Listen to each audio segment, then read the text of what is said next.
Yeah, I can hear you. Okay, good. We'll wait a few minutes. You are up to present after we do the welcomes. All good for that? Yes, just give me like 2 minutes, just set up my. Yeah, we'll have about probably 5 or 7 minutes just of people joining and everything, so that's fine.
All right, and Jacqueline, Joseph, did either one of you guys have any trouble getting into the Zoom? Just checking. Sorry again. Did either one of you have any problems getting into the Zoom? I did Mm, not. Not really, not really. I just Okay, it was followed the okay. link. Is that Jacqueline? Yeah. Mhm. Yes, it is. Good morning, sir. How are you doing, man? I'm doing all right. Out here getting my walk on. Mhm. Happy New Year. How about yourself? Happy New Year. You doing all right? Yeah, I'm doing great. Just been a bit busy. I'll chat you up after the Zoom session. Sure. Great.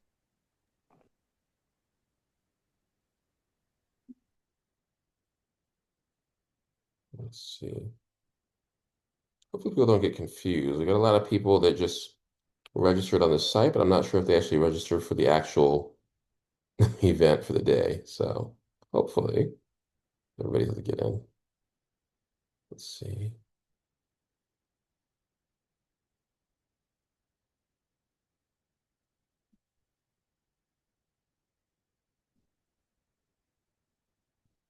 And I'm recording. Yeah. Okay.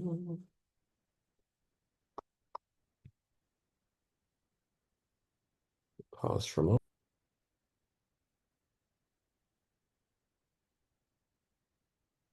Can you hear me well, Cecile?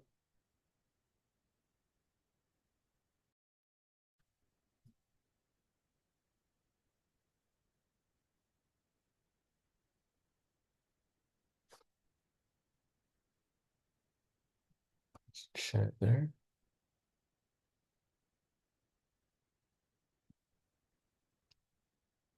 Okay, Joseph, if you're ready, I think we can go ahead and get going. Happy New Year to everybody, and we'll just start going here.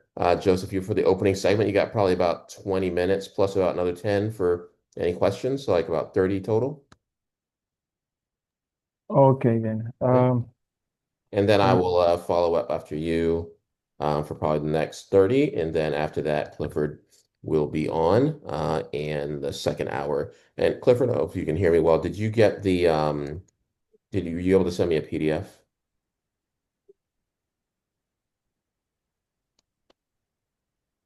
in case you need me to present? Were you able to send me the PDF?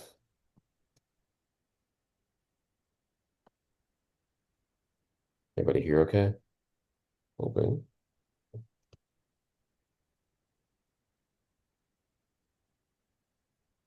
All right. All right, Joseph, let me make you a presenter. Okay. I think you will have to make me a host. Just did it now. Okay. Okay. Okay, just give me a minute. Let me just.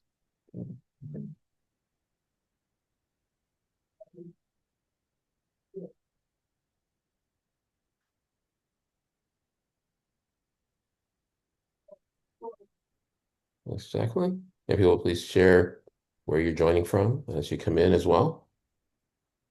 Happy to have everyone here and Happy New Year.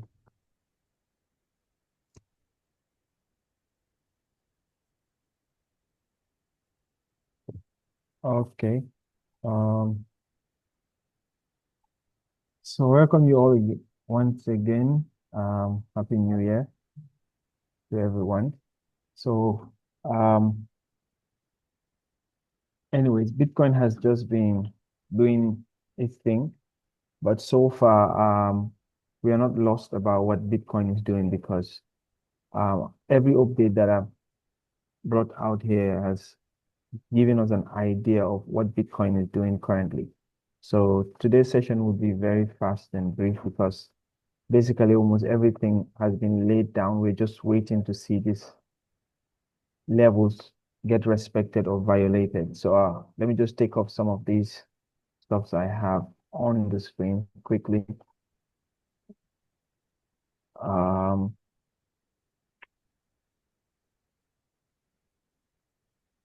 so yeah, so currently my bias on Bitcoin has changed a bit on the downside simply because of what Bitcoin has been doing between the ending of last year to this month of January. And that's simply because overall, Bitcoin has been going down. And I've noticed that that sentiment has changed a bit. There's a lot of halt and consolidation happening currently in the market, which could turn the direction of the market to the upside. But as at now, we can't truly tell how soon that's going to happen or whether it's going to happen. But what I'm going to say is right now, Bitcoin is trading between the areas of 95,000 and 84,000. 84,000 is the lowest it has gone. And it has gone as low as 80, but it couldn't sustain at that level. And because of that, currently where Bitcoin is sitting, I would call it a demand and supply zone because of how price has been playing in and out of this zone. So to walk you down quickly from our previous update, Bitcoin was sitting somewhere around all-time highs, that is 125,800 and somewhere 847, and it started rallying down. So I was expecting a turning point at this pivot point here, somewhere around 100,000, which was a key zone area because market has reacted off this zone. In fact, it was this zone that prompted this entire move that resulted to this all-time high. So we were expecting some kind of reaction from that level. We did, but it was not significant or it was not enough to push price higher. And we got a minor reaction below within that resulted to price going extremely lower to somewhere around 80,000. And since then, Bitcoin has been ranging between this zone. So if I highlight this carefully, you would see that market has been going sideways. And this has been going on from the 20th of November to date. And that is why Bitcoin has not been doing anything significant in terms of the bullish move everybody is anticipating or has been anticipating from 2025. Hopefully, we might get to see that this year, but as of now, we can't also tell. I would want to see Bitcoin react in a certain way for us to confirm that this bullish move indeed is going to come in. However, since I'm an instant trader, I do instant execution, so I'm able to at least make profit out of these small moves that Bitcoin is doing from one level to another.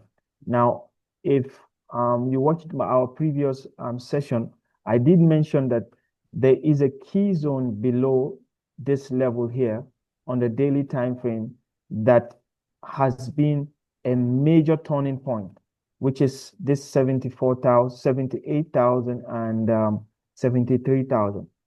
From the moment Bitcoin took off from this point, it has been going all the way up. So it has come back and it's not far from there. It came a bit close and went back up. Now, what I'm anticipating is that if Bitcoin manages to sustain above these layers I have created, these are key zones from a technical perspective that creates like a stepping stone for market to either push to the upside or to the downside, depending where market is coming from.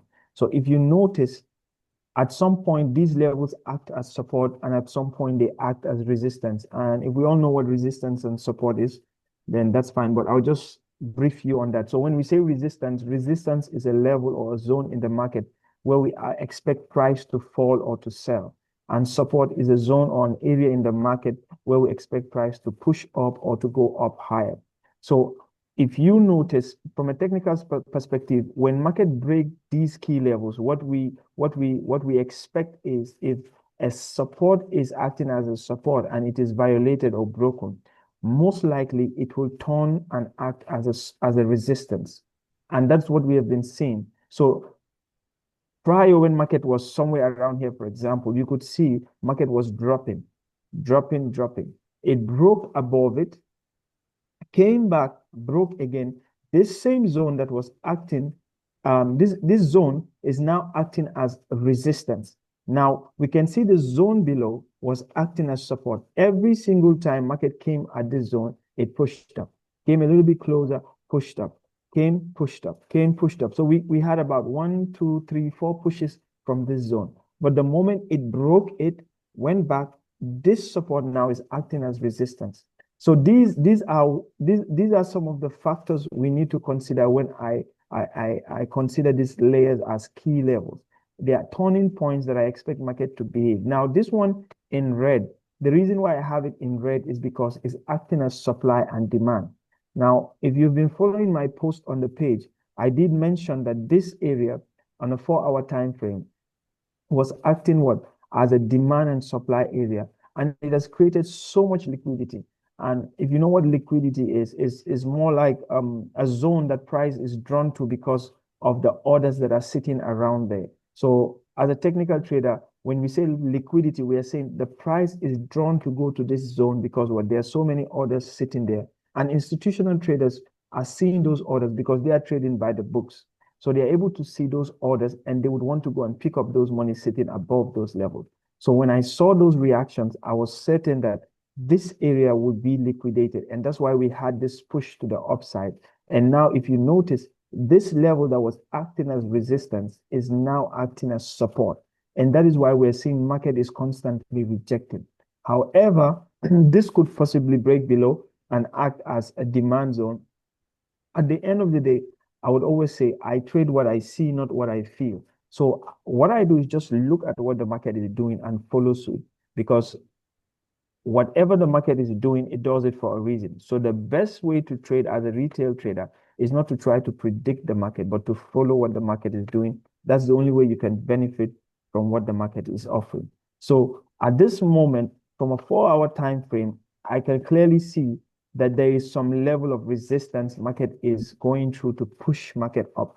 And this is why I feel that the market is still not ready to go up, even though it's ranging between these two levels.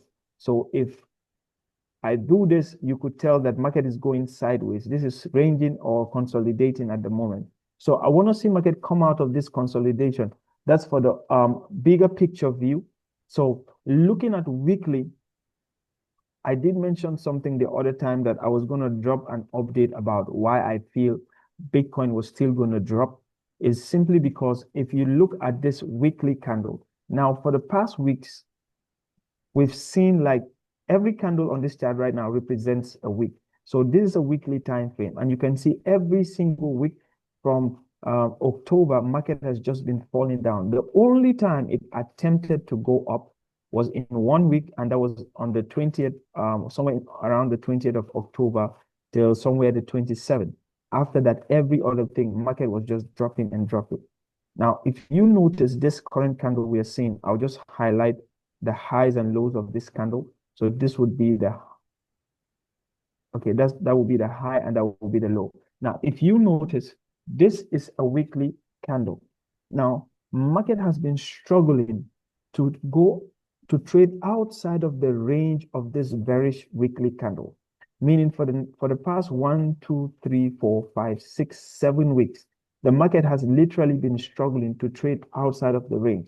This still shows that there is still some level of bearish dominion or momentum in the market, meaning that sellers are still in this market. The market is still having some bearish momentum, which is yet not fully quenched for buyers to really push in. However, if we look internally, buyers are putting in some little bit of strength, but not yet enough to push the market the way it's supposed to take market to the upside. If you look at the previous candle, and I will always say this, looking at the present market is good, but the best information is looking at what market had already done, because that is sure.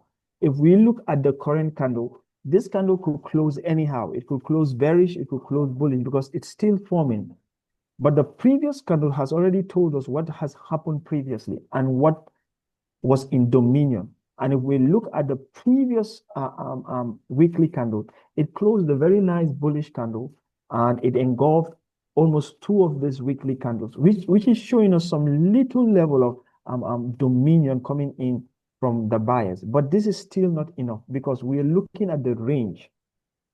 I want to see this market go above this.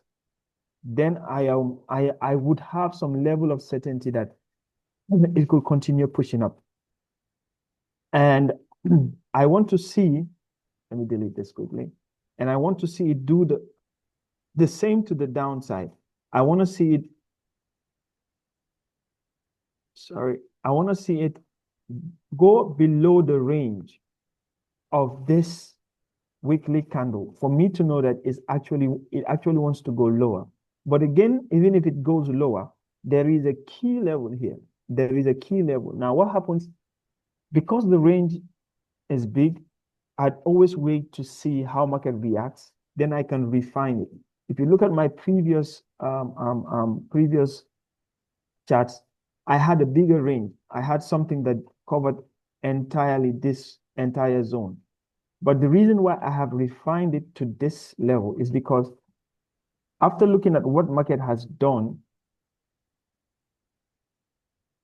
around this level, I've noticed there is more activities within this red rectangular box than the entire zone. So I'm trying to catch the precise price areas that market is reacting to, and that's why I had to refine this zone.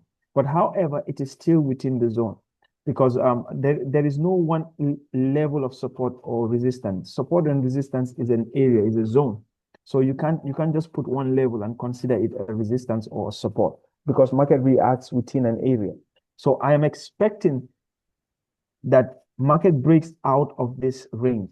And until then, we can't tell for sure that price is going up or is going down, because it's currently it is consolidated. Even though I have other factors that support the buy momentum, which is this bullish block here, market is reacting to, and that's why we're seeing this rejection. It didn't even come lower to this entire support zone, because there is a block here. If you know what a block is, fine. If you don't, just go make a research about it. It's called order blocks. So that is why we are seeing this reaction to the upside.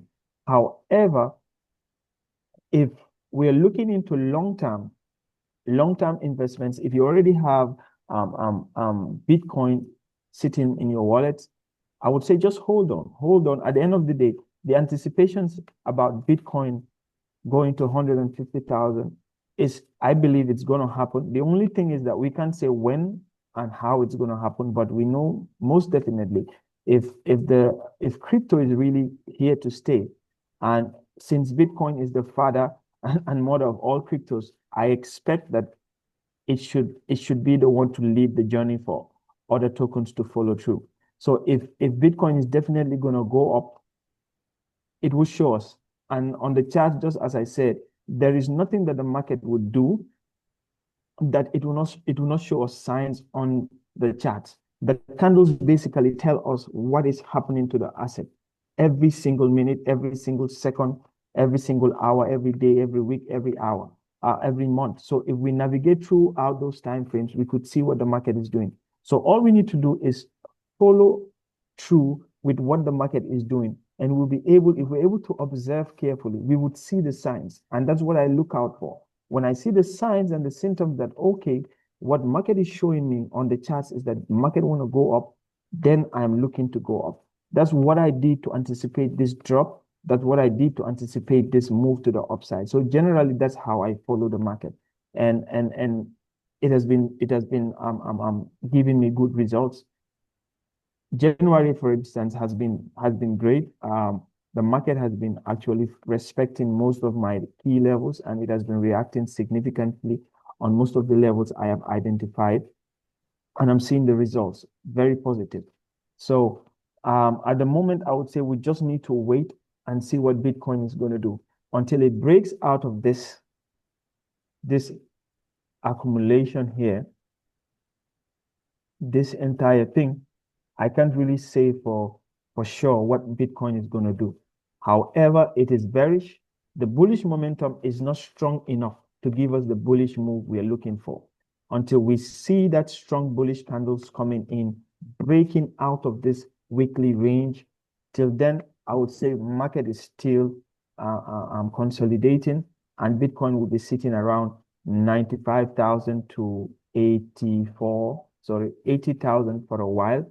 Until then, we shouldn't expect any big move for now. So if you have any questions, if you have anything to ask, you can just ask right away, and I would see how best I can answer you.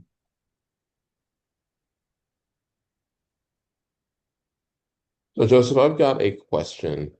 Okay. I'll talk about later that, there's a lot of discussion as to now whether we're in a super cycle. So instead of, basically coming down in 26, that we might continue to go up throughout the majority of 26 and even into 27. And a lot of people are saying that's because of institutions being in, even though obviously in the retail side, there's not as much, I guess not as much hype among retail. But in terms of institutions, they're very steady and they're really pouring in capital into the market.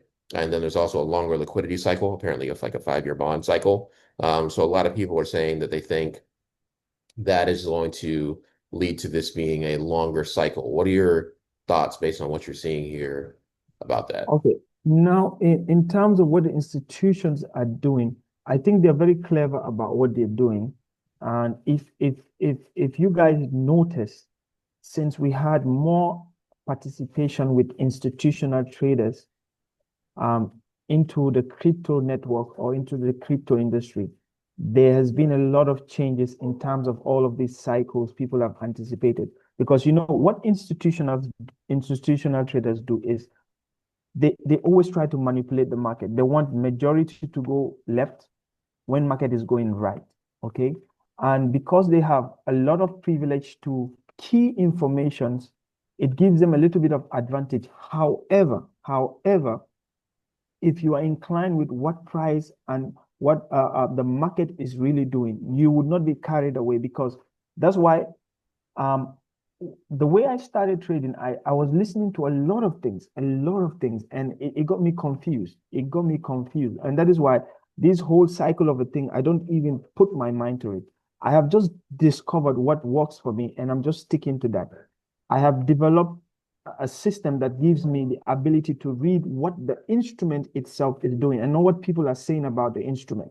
What people are saying about the instrument is key, because it has influence on, or it builds some sort of sentiment around the instrument. However, what the instrument is doing is more key, because that's where you have the entire information. Even though it takes a lot of understanding, it takes a lot of technically to interpret what price is doing. So it's somehow going to be difficult for someone who does not have a technical background to really understand the charts. Sorry, give me 1 minute. Mohammed, sorry, I'm in this meeting. That's okay. So sorry, my guys are having a meeting at the office. So sorry about that. So what they try to do is they try to manipulate a lot of things. And that is why I have shut my ears to a lot of things I hear. If you notice the way I trade, hardly do I talk about news. Hardly do I talk about, I mean, the last time you were asking me about this cycle thing, I even said I was going to do a research about it, but I just didn't make time for it because I have just told myself the charts don't lie, and they don't lie. They don't really lie. They tell you what is happening. Every single thing Bitcoin has been doing is showing me here on the charts. Every level that price has gone to is showing me on the charts. So I tend to shut down my ears, my mind to all of these things out there. However, I listen to them because you see, in trading, we have three types of analysis. We have what we call the technical analysis, the fundamental analysis, and the sentimental analysis.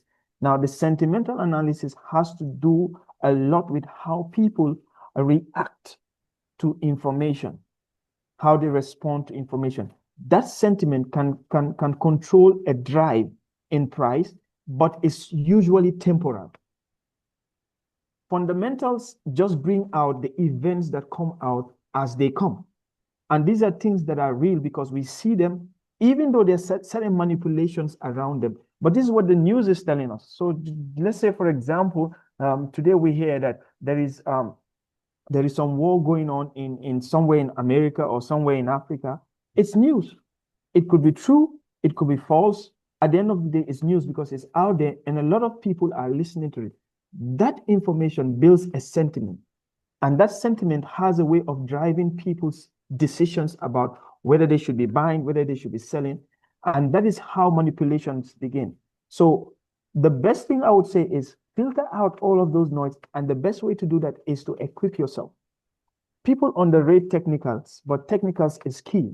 I would always say this: you can't claim to be a digital trader, whether you're investing long-term, hodling, whether you're not doing what I do, executing, looking at the markets every now and then, trying to jump in and jump out. If you're not doing all of that, you still need to have a technical background, as basic as possible. That is your leverage. That is something that would help you also be independent in your decision. You don't have to just look at someone's opinion, like what someone feels or thinks, and your decisions are based on that. How about if the person wants to manipulate you? You've given them the how would I say, the license to determine what your direction would be in the market, what your bias would be. Because generally you believe everything they say, you subscribe to everything they say.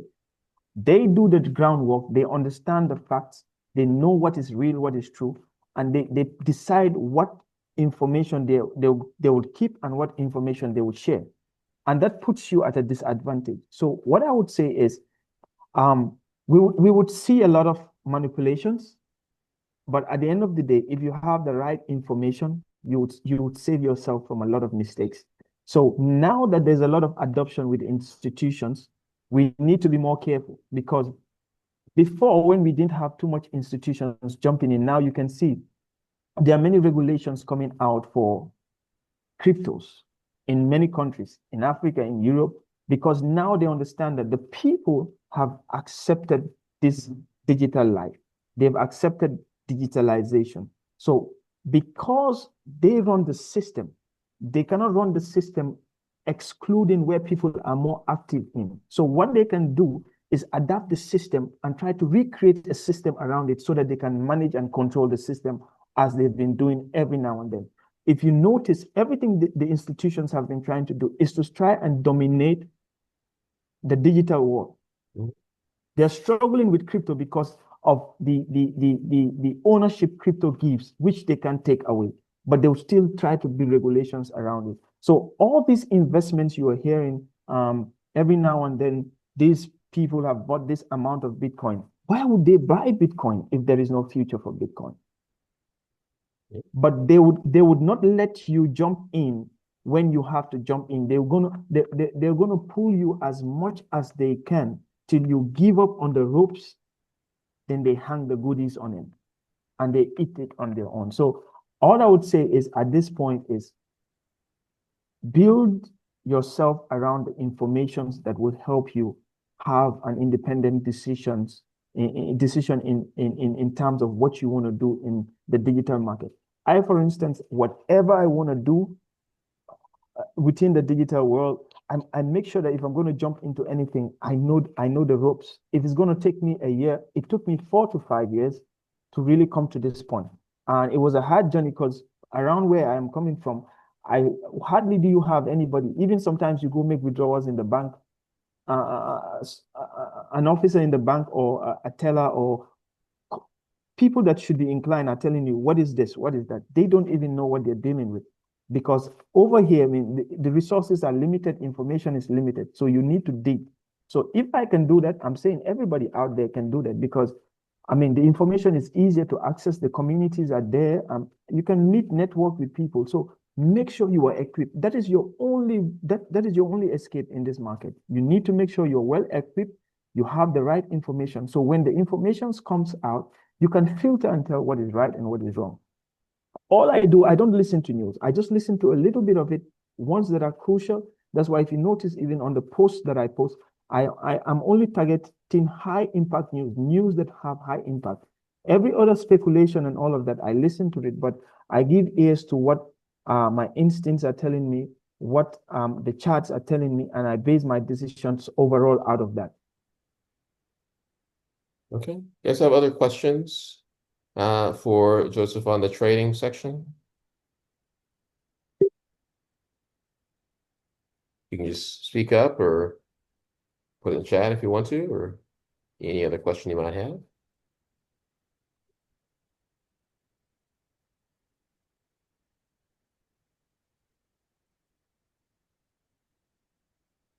Do we have any questions? And also again, for those of you that might be interested in the mentorship program, my mentorship program is still going on for those who want to have deeper knowledge in trading. My mentorship program is still going on. And if you don't want to subscribe for the mentorship, but you want to go by yourself, also just hit me up. I would give you 1 or 2 things to look out for, do research. It's just going to be hard work and more sacrifice, more effort. But you can do it on your own. You're just going to make out more time and make in more sacrifice. The mentorship just makes it easier. So if it's something that's going to take you a year, with mentorship programs like mine, it might take you lesser than that, maybe 3-6 months, and you're up and going. All right. And if we also turn on their cameras, also bring some energy into the room. If we don't have questions, I think Clifford will go to yours next. Is your audio working?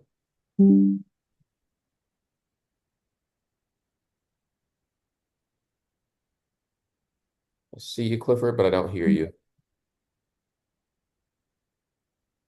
Okay, he's working on his audio.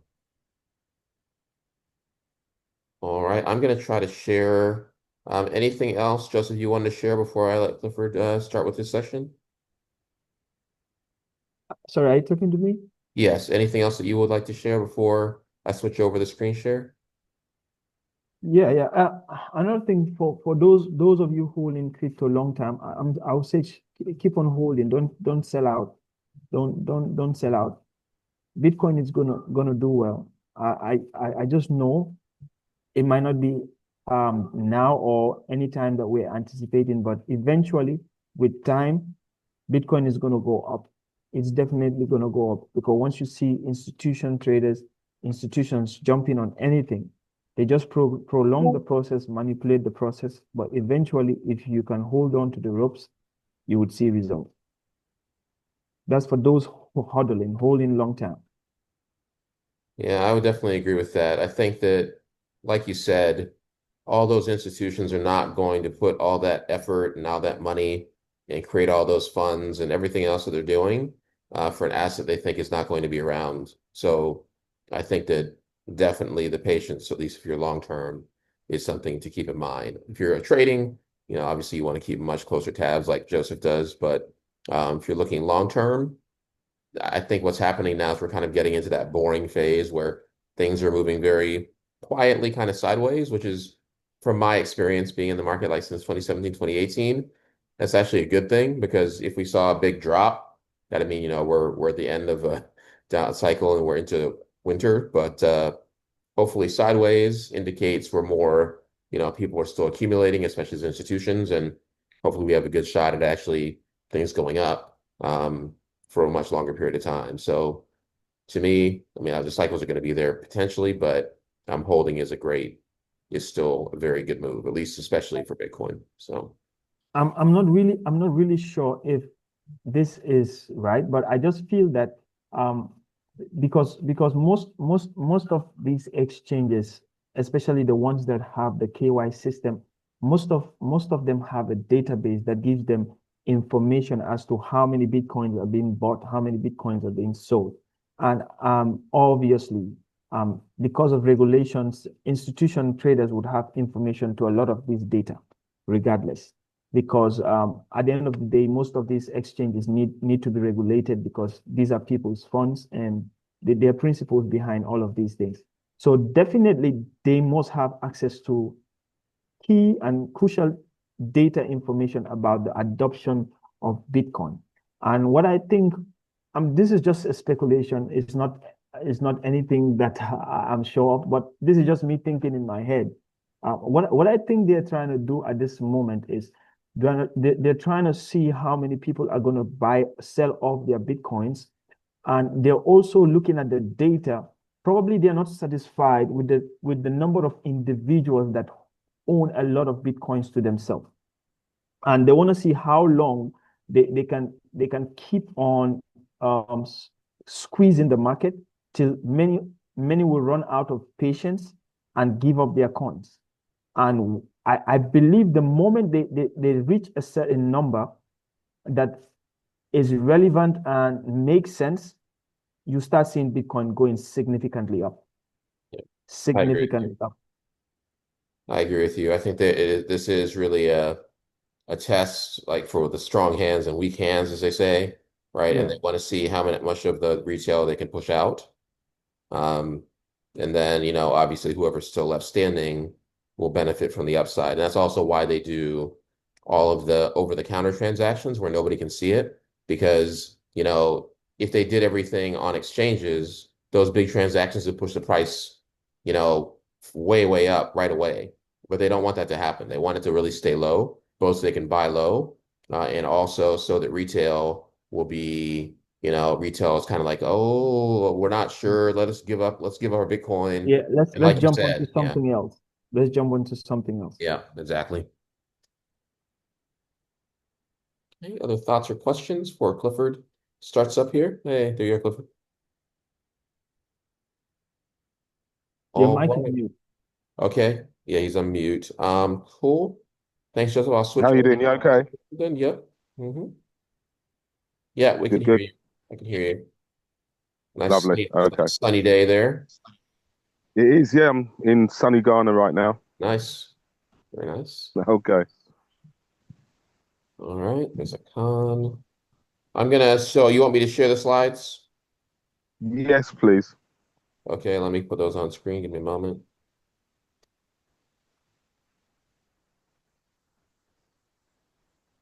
And you got about 30 minutes plus a little bit of Q&A. Yeah. Yeah, that's fine. Yeah, certainly. Right, I'm just trying to bring up your screen. Ah, there we go. I think I can see it Yeah, it now. should be coming up now. Lovely. Can you Okay. see it? Okay, excellent.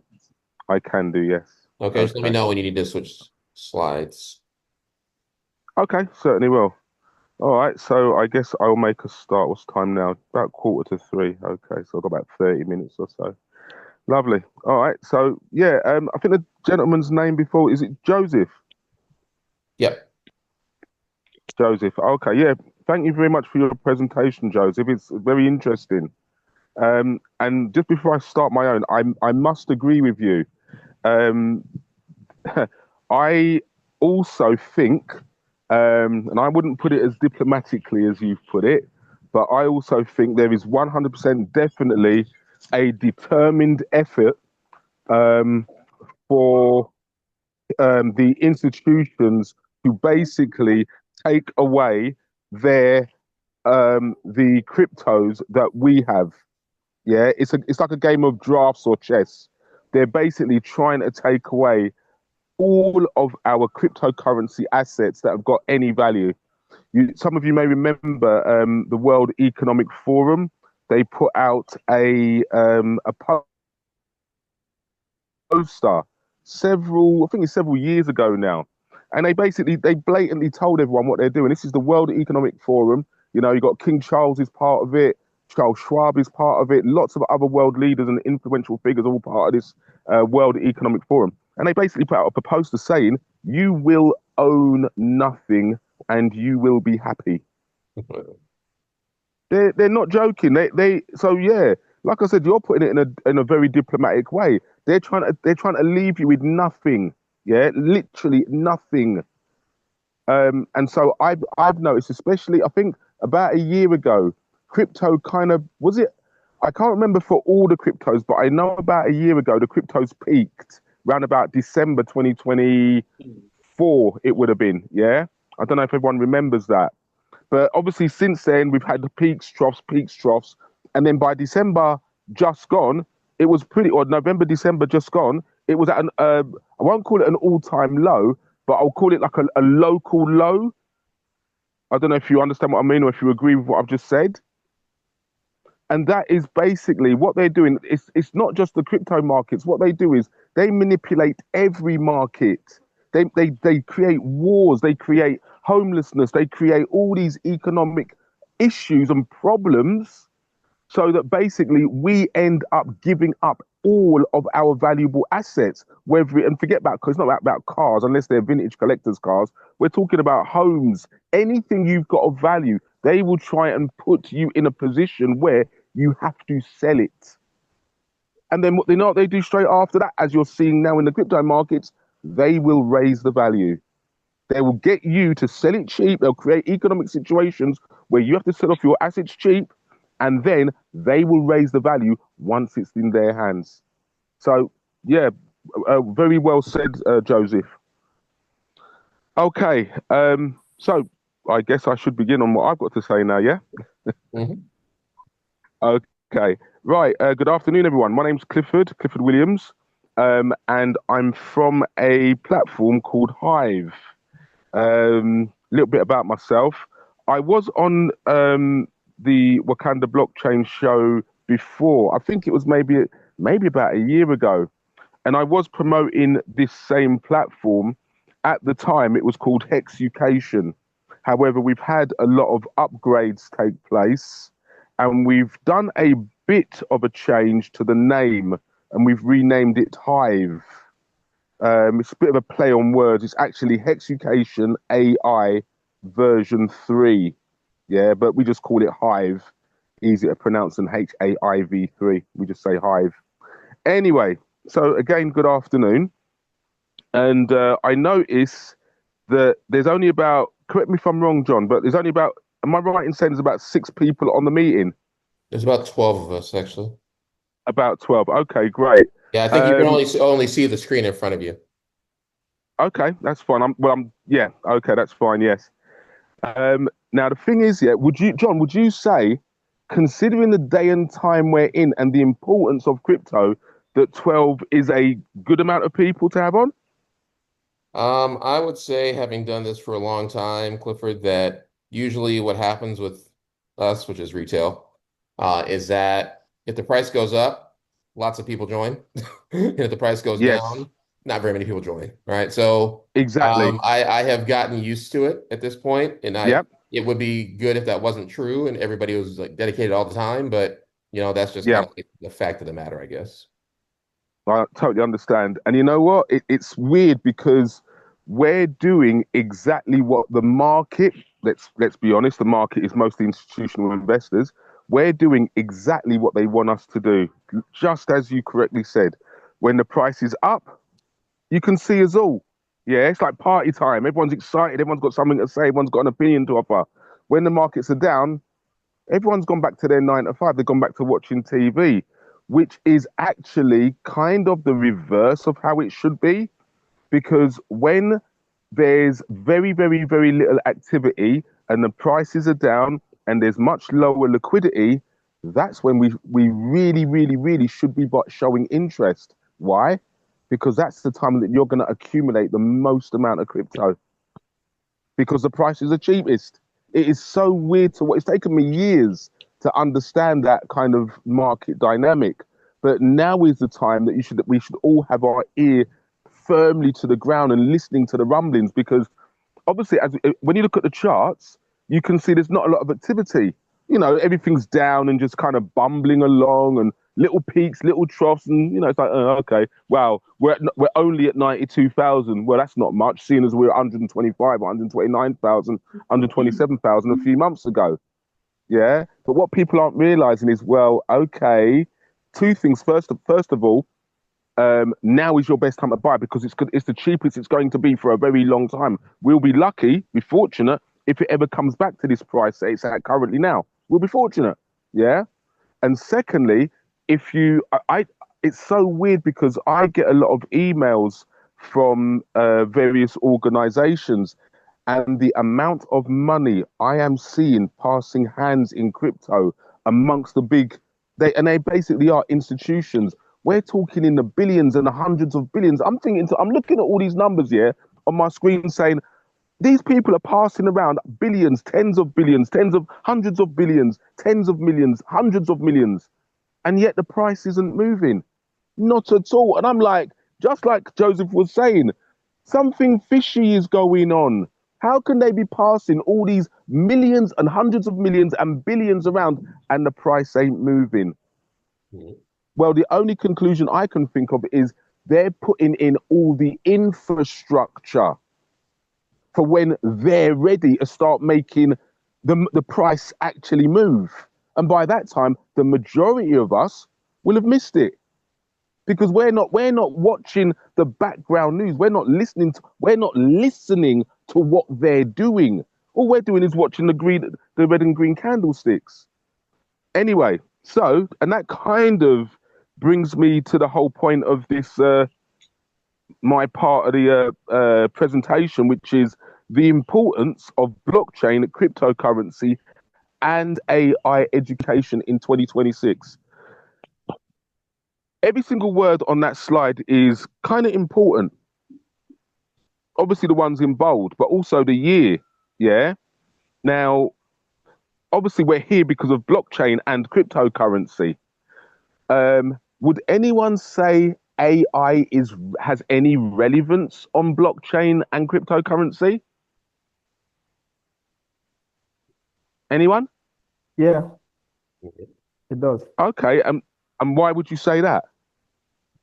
Anyways, from my perspective, I believe crypto in general strives from the revolution that comes out of technology.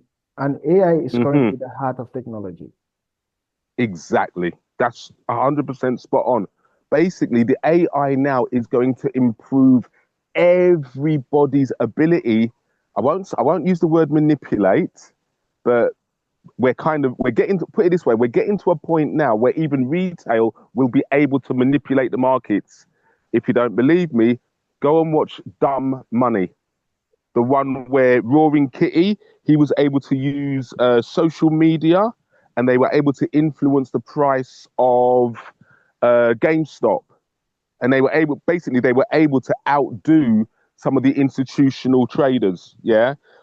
AI is putting that AI is making it much easier for us retail investors to, I won't say control the markets, but have more power in the markets. And obviously, because of the amount of data that AI can manage, recall, and consider, it also gives us better chances of trading and, well, basically making successful trades. Okay, so yes, right about now, blockchain, cryptocurrency, and AI, all three of those topics are extremely important. Okay. Why 2026? Because again, as Joseph and I think John were also saying earlier, we've reached a point now where people are looking beyond 4-year cycles. People are now looking and saying, hold on a minute. Well, that 4-year cycle didn't quite work out that way, did it? So people are now looking at 2026 as being a year strongly possible a year or the year where the bull market kicks in and we do have what they call a super cycle where cryptos just basically go parabolic. And if you look at what gold has done, correct me if I'm wrong, but what gold's just done, it's never done that before in recent times, at least. Now, I don't know. I'm not a what's the word? I'm not a financial analyst. I've got no form of official financial training. But as far as I understand, markets tend to follow each other. So the way I see it is what gold has done. There's a strong possibility that Bitcoin and Ethereum are going to do the same thing. Yeah. Followed by the altcoins as well. Okay. Yeah, John, please, could you show the next slide? Yeah, I'm not concerning gold. Gold did last year, 2025, what it has never done. 2,000 pips in a day. 2,000 pips in a day. That has never happened. If you go throughout the Okay. chart. Thank you. Yes, it's like I said, I'm not I don't spend that much time looking at the markets, but I do try and remember specific things, and I can't ever remember gold doing what it's just done. However, I do remember years ago, it must be about 8 years ago, 9 years ago, Robert Kiyosaki and several other people, they were all saying, start buying gold. It's going to go mad. It's going to go mad. It's going to go mad. They were saying this for years. And then guess what? Gold went mad.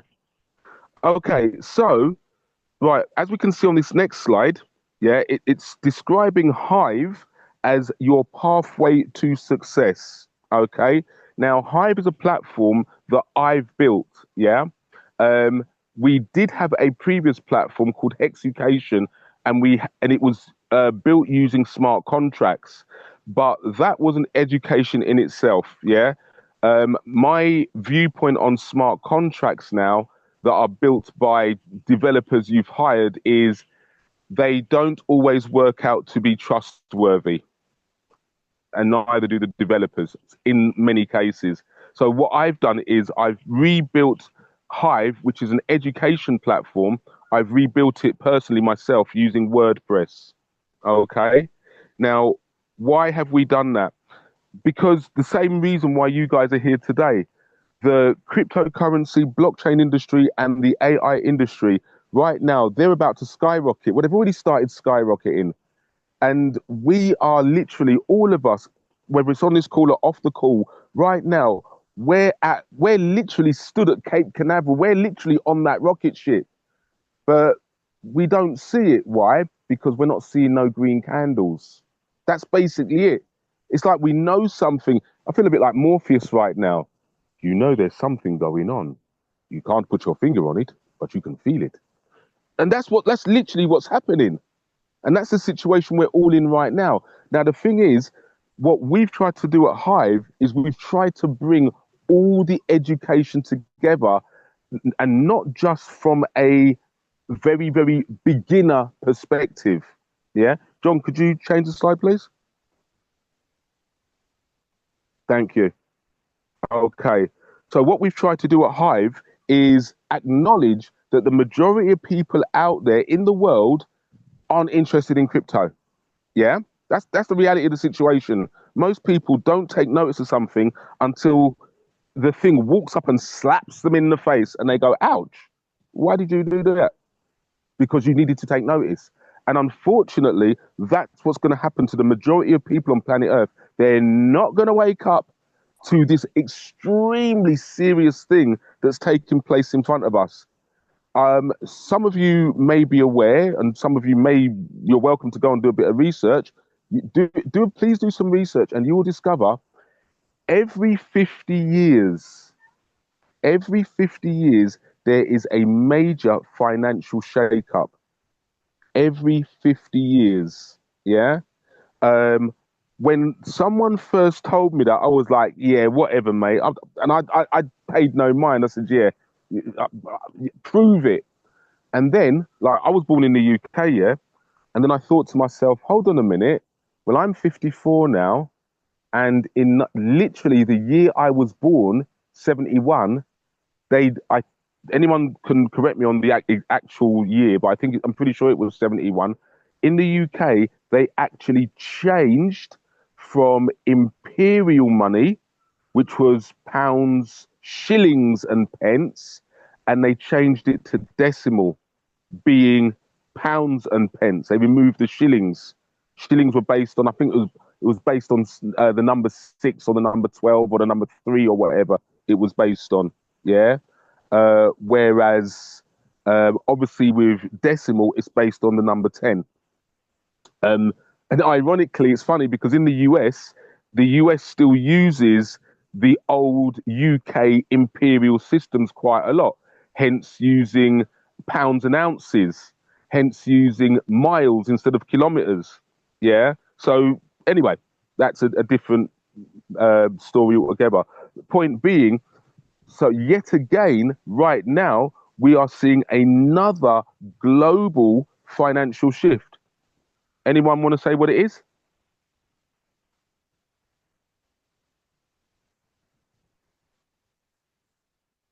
Anyone?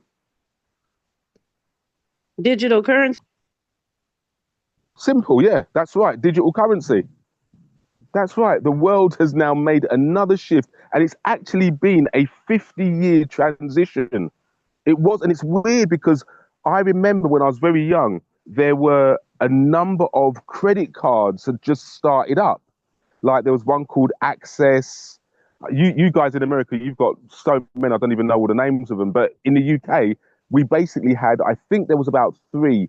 The first one I can remember was one called Access, and there was adverts that used to say, Access, your flexible friend. And then we had MasterCard, and obviously American Express, yeah. And little by little, there's now lots and lots and lots of digital. To call them digital currencies isn't quite right because they're actually electronic currencies as opposed to digital currencies. But you are right. Yes, the digital currencies are now being phased in. Yeah. Where we are basically living in what's called a cashless society. Yeah. And a lot of people will roll their eyes and raise their eyebrows and go, here we go again. It's cashless society nonsense. There's cash everywhere. Why do these people keep on saying they're getting rid of cash? Cash is everywhere. Okay. Does anyone know the actual amount of physical cash that is in the world as a percentage of all the money in the world? Does anyone know the actual percentage of that amount that is actually physical cash? Anyone? Would someone like to have a guess? Let's say 30%. 30%. Oh, did you both say 30% at the same time then? Yeah, we did. Okay, right. Okay, cool. That's good. That's good. Great minds think alike, as they say. Right. You say someone said in the chat it's not possible to know for sure. Well, it kind of is. Just ask ChatGPT or Gemini or Grok. Yeah. In fact, could someone actually do that? Could someone actually ask the AI how much of the world's cash is actually physical? If someone could do that real quick.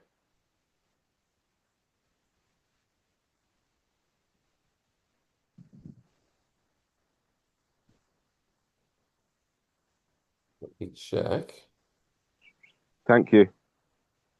It's a very, very, very surprising number.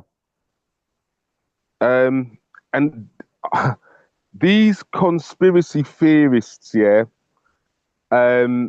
a lot of them chat a lot of hot air, and a lot of them are kind of spot on. What they're saying is accurate. A lot of what some of these conspiracy theorists are saying. It's just for us to dig a little and find out whether what they're saying is actually true or not, and don't just brush them off and say, nah, they're full of crap. Has anyone been able to find out an approximate percentage of how much of the world's Give me a result currency? now. It says Thank you. 8 to 9 trillion USD is physical cash. 90 to 100 trillion is digital. Let's see, does it give a percentage? 8 to 9% of M1 is physical cash, which is like the money supply, M1. So I guess it's saying 8 to 9% is physical. There you go. Exactly. You see, and this is the crazy thing about it. Every time someone says to us, "Oh, we're going to be living in a cashless society," meaning no cash, we look around, we look at the £50 notes or the $100 bills in our pockets, and we're like, "Don't be silly. Cash is everywhere." You walk into a shop, and sometimes you'll give them your notes, and sometimes you give them the coins. But here's the reality of the situation. As John's just read out, only 8 or 9% of all the money in the world is physical now. The rest is all electronic or digital. That's taken 50 years. Remember what I said when I was little? I must have been about 7, 8, 9 years old, something like that, when I used to see the adverts for the credit cards. Yeah. Now we've gone from that, where there would have been maybe 8 or 9% of people in the world using debit cards and credit cards, to now there's only 8 or 9% of the world's cash is physical. Yeah. Remember what the World Economic Forum said? You will own nothing and you will be happy.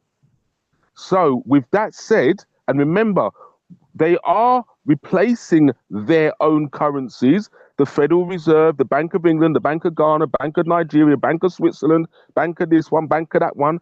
They're all replacing their own currencies with what? Anyone? Digital assets? Digital assets. You're probably right, but I'm going to say no, because there's a specific term that I'm looking for. It's kind of like a 4-letter word, but it's not. It's like there's four letters in it, and I'll give you a clue. The first one begins with C, or the first one is C, letter C. Coins? Yeah, You no. mean 5 letters? You mean 5 letters, Clifford? No, 4. There's 4, definitely 4. It's 4 words. 4 words, okay. Yeah, they're 4 words. But one day we'll all be calling it a 4-letter word, that's for sure. Right, I'll just tell you. Central Yeah. bank digital currencies. Yeah? Central bank digital currencies, or as they're commonly referred to, CBDCs. Exactly, that's right. Yeah? Here's the thing about them. It's just out of interest, right? I don't know who's who on this call, but I'll just say it as it is. Yeah, I'm not familiar with the world doing anything specifically for Black people that benefits Black people. Yeah, I'm going to stand out here on my own and say that I'm not asking for any support on that one. I'm just saying, yeah, I've not seen the world do anything that supports and totally promotes Black people. Here's an interesting thing about central bank digital currencies. Did you know it was first launched in 11 Black countries? What does that tell you? CBDC, the first CBDC was launched in 2020 in the Bahamas. Since then, I think it's Nigeria, Ghana, and I think maybe 9 or 10 other countries in the Caribbean, including Jamaica, all have CBDCs now. Yeah? So this is something to be mindful of. And I'm not trying to introduce racism. I'm just stating a fact. Yeah? I'm not familiar with society doing Black people any favors. And this thing that's going to be rolled out globally, they've rolled it out in Black countries first. Yeah? Please. Oh, there's a website called the Atlantic, definitely a target for appropriation. It's true. Okay. What I'm saying is, yeah, there's a website called Atlantic Council. Yeah, I think it's Atlantic Council CB. You could even Google it. Atlantic Council CBDC tracker. It's like a map. It's like an interactive map, and it shows you where they've rolled out the CBDCs already. Okay, right. Okay. So why have these people got wearing all this university attire? Okay, on your screens. The reason for that is because what Hive is, yeah, Hive is basically a platform where what we've done is we've gotten as much information as possible on blockchain technology, cryptocurrencies, and AI, and we've put it all together in one place, yeah? And what we've done is we've made it very, very, very, very, very easy for people to digest, yeah? So basically what we've done is we've laid out the course material in such a way that people can start off as complete beginners and work their way up so that they know enough to, for example, go and start a degree. Can you show us the next slide, please, John? Okay, let me just zoom in on my phone a little bit here. Now, in the realm of artificial intelligence and technology, there's a lot of career paths that people can take. Okay, before we go into career paths, let's talk about study. There's a lot of study paths that people can take. Yeah, technology, it's not one big thing all bundled together. It's not like I'm not a car mechanic, but I'll use a car mechanic as an example. It's not like a car mechanic where you can fix cars. I'm sure there's specialisms when it comes to fixing cars. I'm just trying to use the mechanic profession as an example. Mechanics fix cars. Car mechanics fix cars. Okay. Now, with AI and other technology disciplines, it's not as straightforward as that. There are many routes, and a lot of those routes, you can't specialize in all of them. I suppose it's a bit like being a doctor. You know, you'll get a surgeon of this part of the body. You'll get a surgeon of that part of the body. You'll get another, for example, a nurse or whomever who specializes in as a midwife. Yeah, there's lots of different disciplines. So here we have on this particular slide, it shows people can get into AI, as in straightforward artificial intelligence, the computer sciences, and also data science.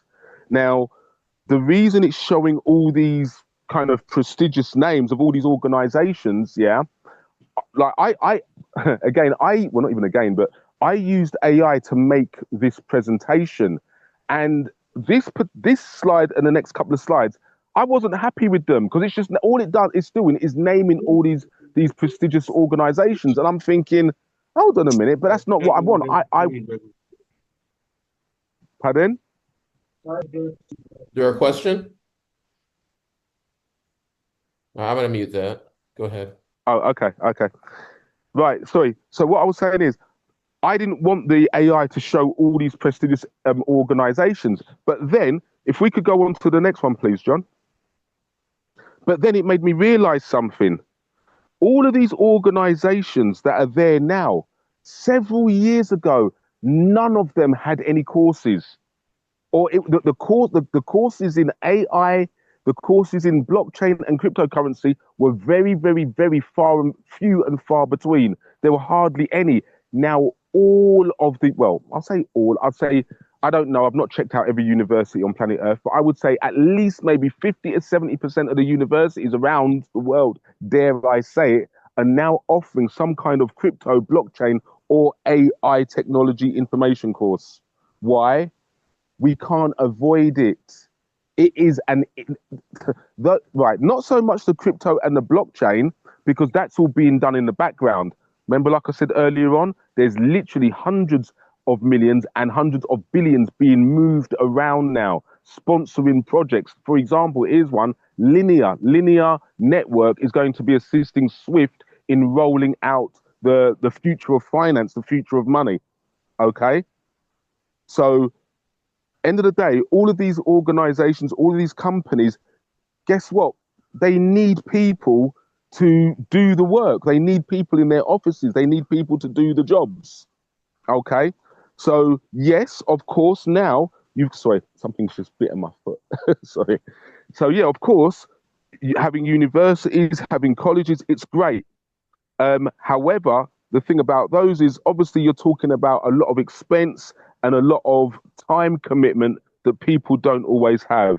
So what we at Hive have done is we've put together something that's manageable, it's bite-sized chunks, and it teaches you everything you need to know in order to make solid progression. So again, on the screen you can now see, let me just zoom out a little bit. So that's, as well as doing blockchain, cryptocurrency and AI courses, we also have, well, we're in the process of adding on fintech education as well. And also, well, we're not doing, we don't do degrees, by the way. Our course is an unaccredited course that we've put together ourselves, and the aim is to take people from being complete beginners up to being at a level where they can go to university. Okay, John, if you could change that slide, please. Okay, just out of interest, does anyone not know what fintech is?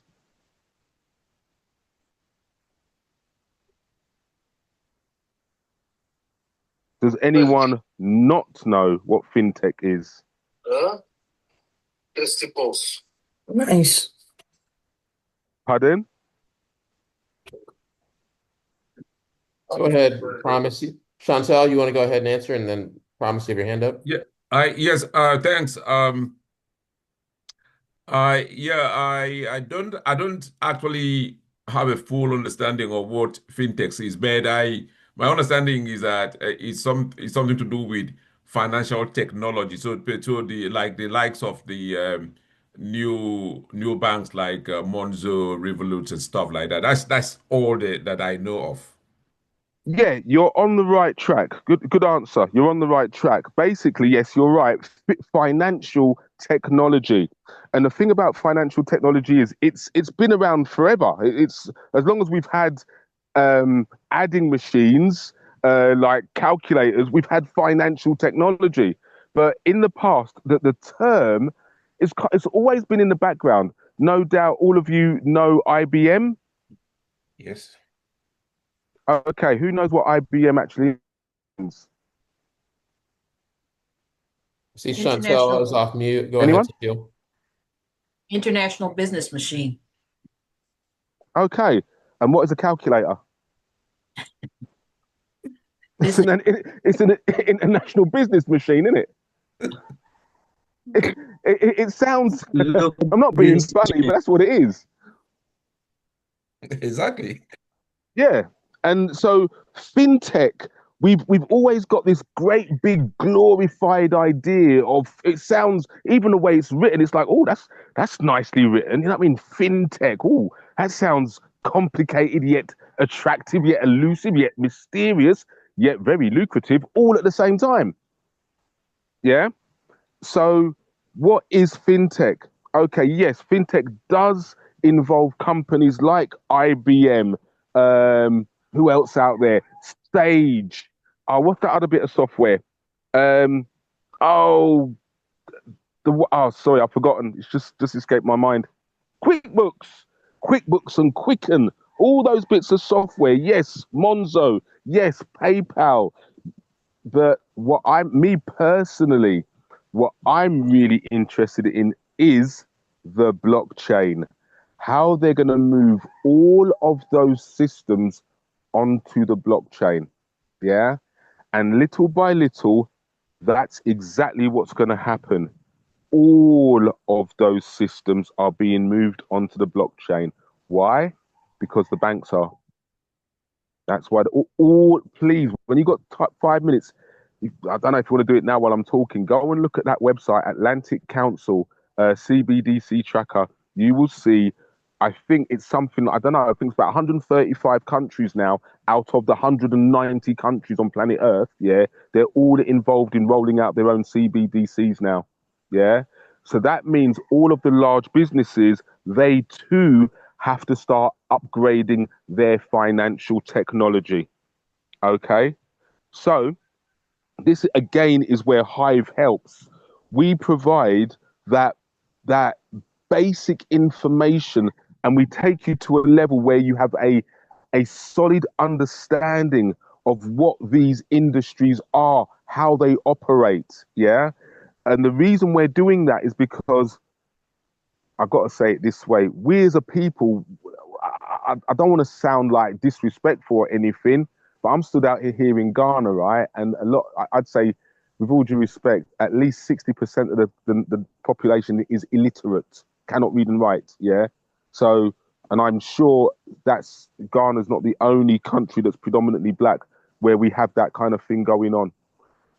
Illiteracy. Now, if, with all due respect, if a person is illiterate, they're hardly likely to get a job in fintech, hardly likely to be working in the blockchain or cryptocurrency infrastructure. They're hardly likely to be I'm trying to be diplomatic here. They're hardly likely to be a founder of an AI startup.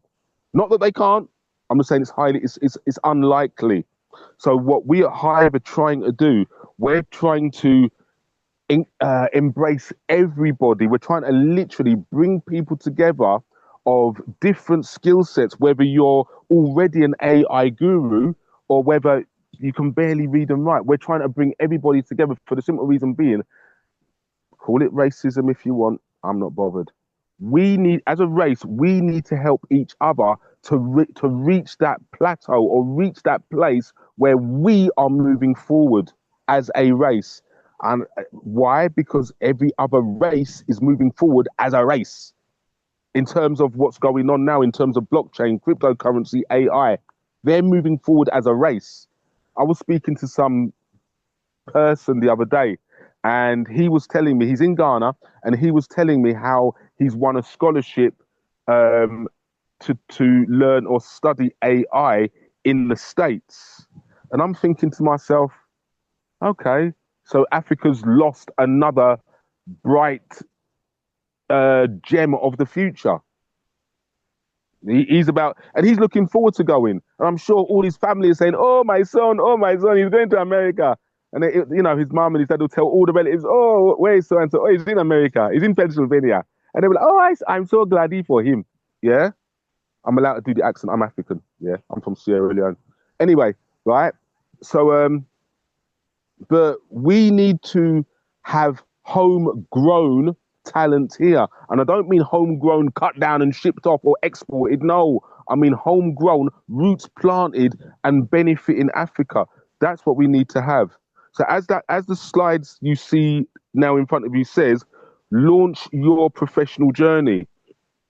So what you'll see is, again, these are the courses that we offer.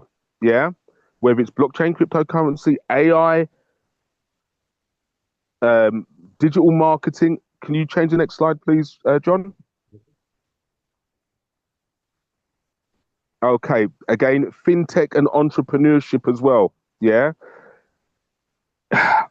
I don't have a degree. I didn't do particularly well at school, but the one thing I've loved since I was 11 years old was computing. Yeah. So a lot of the stuff that I know, I'm actually self-taught. Obviously, I've had to spend a lot of time doing a lot of research, and I've had to. Okay, I'm also a website designer. I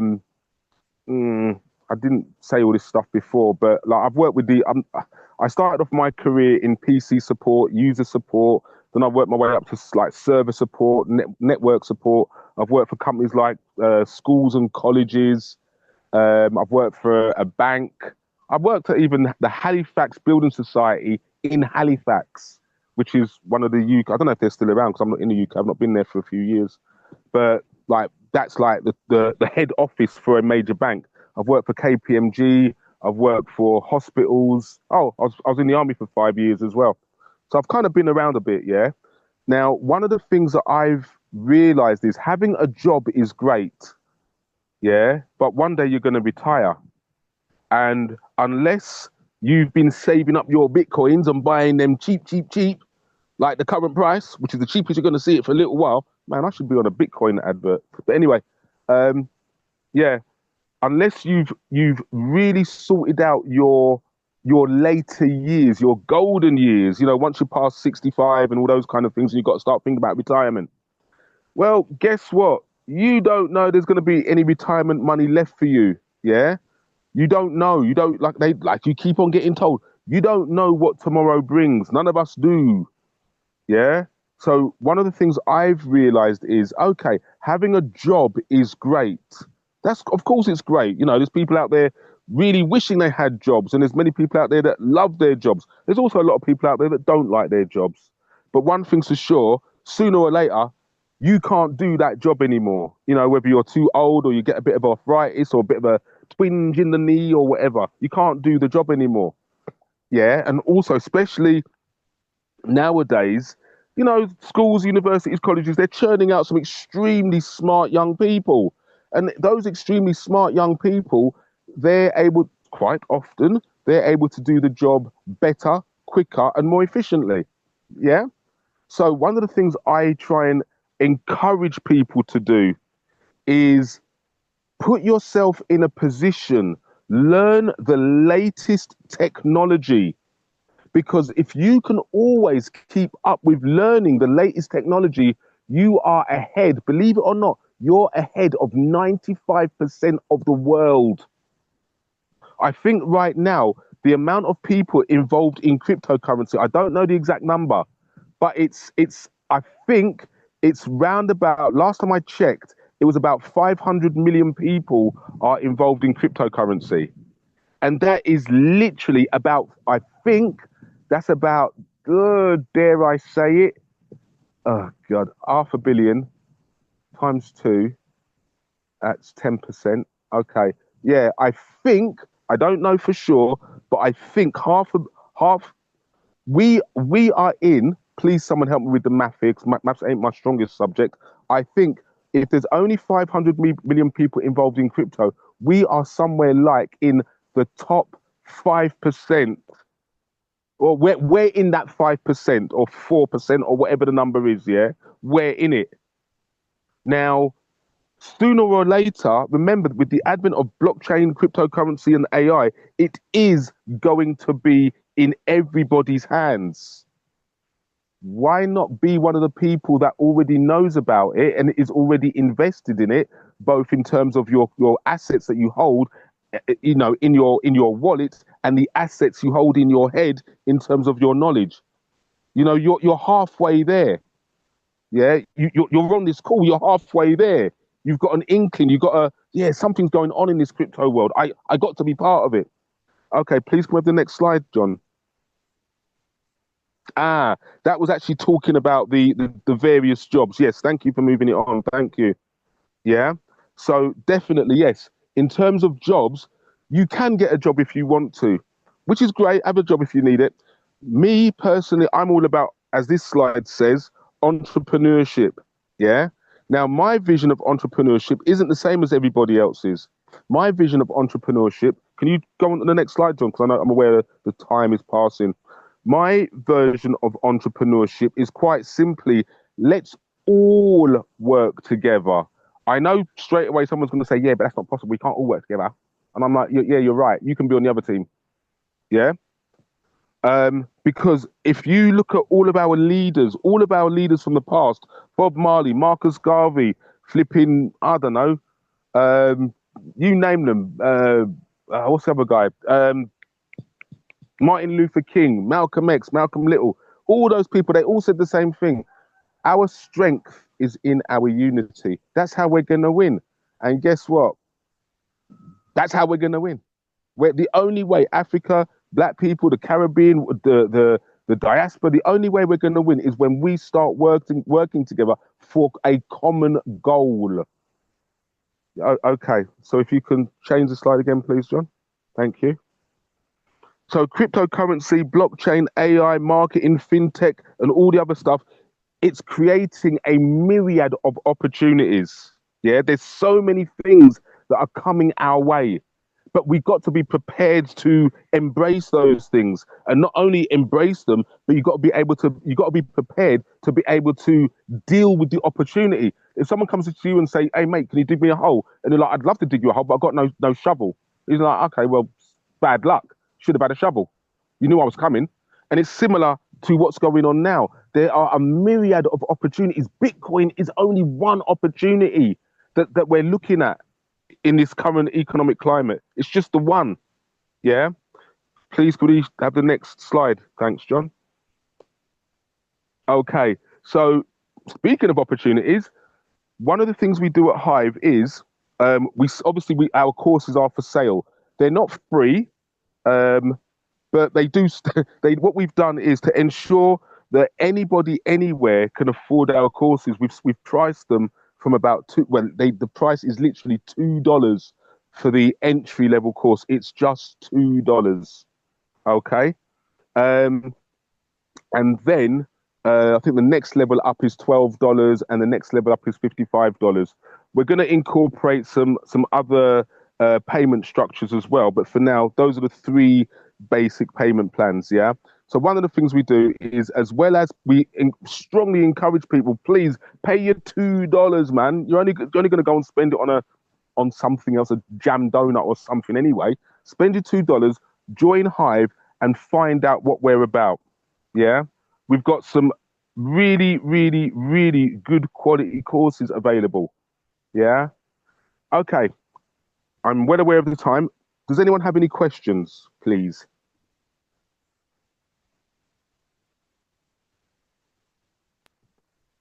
This is Jacqueline Adu. You talked about CBDCs. What's your opinion in reference to stable coins? They are different. So do you have anything to say in reference to the stable coins? Yes. Okay. First of all, what are CBDCs? CBDC, central bank digital currencies, are their currencies issued by the central bank, which means that Right. they're backed by the central banks. Yeah. Stable Yes. coins are issued by companies.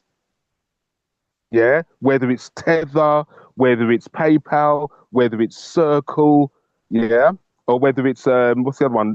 DAI. I think they've changed their name now to Sky or something. I think, not sure, but yeah, the stable coins are usually typically backed by companies as opposed to being backed by central banks. Does that answer your question? It does. Yes. Yeah, absolutely. Okay. Yeah. But there is one more thing about them that a lot of people need to be aware of, yeah, which is why it's good to hold Bitcoin, Ethereum, and altcoins. Both stable coins and CBDCs, they have what's called a blacklist function. So if they think you've been naughty, they can freeze your assets. And that goes for CBDCs and stable coins. As far as I'm aware, there is only one stable coin, and it's not even reached its peg yet. And you may be interested to hear this. If you look on Pulse Chain, or even visit a website called libertyswap.finance, you will see a token on there called PDI. PDI is eventually going to peg, and right now it is worth about half a cent, if that. And eventually it's going to peg, and it will be the only stable coin in the world that doesn't have a blacklist function. And why is this blacklist function so important? I'm sure you may have heard of social scoring, where social scoring is where you've done something that the government doesn't like, and they basically reduce your social score, which means you can't live in certain areas, which means you can't get jobs for certain countries, which Sorry, means... sorry, can you please go over that last part? Sorry for making you do that. I'm sorry to everyone. I wanted to hear that part again. It's okay. You're about the social scoring. And the whole last part, like the blacklisting and the coin you're talking about, concerning the stable coin that that are blacklisted, and the ones that this particular one you mentioned that. Okay, let me ask John, because I know John's got a schedule. So let me just check with John that it's okay. Yeah, important point. Good Q&A. So let's go ahead and talk about it. Okay, thank you. Right, so again, let's distinguish between the two, or differentiate between the two. You've got stable coins. Stable coins, that's your USDT, your USDC, yeah, and DAI. PayPal have got their own. There's quite a few of them now, but I can't remember the names of all of them. The only ones I really remember is USDT, USDC, and DAI. Those are the ones I deal with the most. But even DAI, it's changed its name to something else. I think it's called Sky now. Can't remember. Now, stable coins are owned by companies, yeah? CBDCs are owned by banks. So because of that, they've kind of got different responsibilities, but they do both have something in common, which is they both have what's called a blacklist function. A blacklist function, something else. They're all pretty much, no, I won't say that because I don't know it to be true. But okay, here's another similarity. Central bank digital currencies, they're what's called programmable money. Programmable money means that the person who issues it, they are in full control of it. Let me explain what that means. When the governments issue the central bank digital currencies, CBDCs, they will be able to control when you spend it, where you spend it, on what you spend it, and with whom you spend it. It's programmable. So if you do anything that the government doesn't like, even if you're a journalist, or, oh my God, I've heard about in the UK now, people are getting arrested for what they're posting on Twitter. I'm like, are you nuts? You get arrested for what you post on Twitter? That's mad. But anyway, I ain't been there for 7 years. I'm like, okay, glad I left. Anyway, right? So yes, there's a system called social scoring. And when social score, I think everybody got it in China. Please look into it. Social scoring. Basically, what happens is when you do anything that the government doesn't like, as long as you're found guilty, it doesn't matter if you've done it or not, as long as you're found guilty, yeah, they will adjust your social score. And your social score will determine the areas you're allowed to live in. It will determine the kind of jobs you can get. It will determine maybe even the schools your children can go to. Yeah, social scoring. It's some evil stuff, man. It's basically what a lot of people aren't realizing is, and I don't like saying this because I was in the army, so I did a lot of studies into military history and stuff like that, right? Please, I would invite some of you, go and look at world history just before World War II. And you will see a lot of similarities between what we're living in now and just before World War II. Yeah? Here's another interesting thing that many of you may not have thought about. What was Hitler doing just before World War II? What was he doing?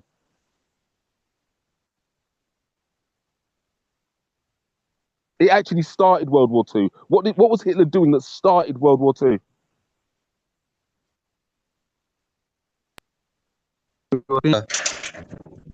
Pardon? I think you're a painter also. Okay, And just not quite. speaker. You know, An influencer, social media influencer of their days. Okay, yeah, okay, but that's You know what? You've really lightened the mood there. So thank you for that. But that's not what I was getting at. now I've got visions of Hitler painting a flipping daffodil like Van Gogh or someone, right? But anyway, no. Basically, Hitler was invading countries.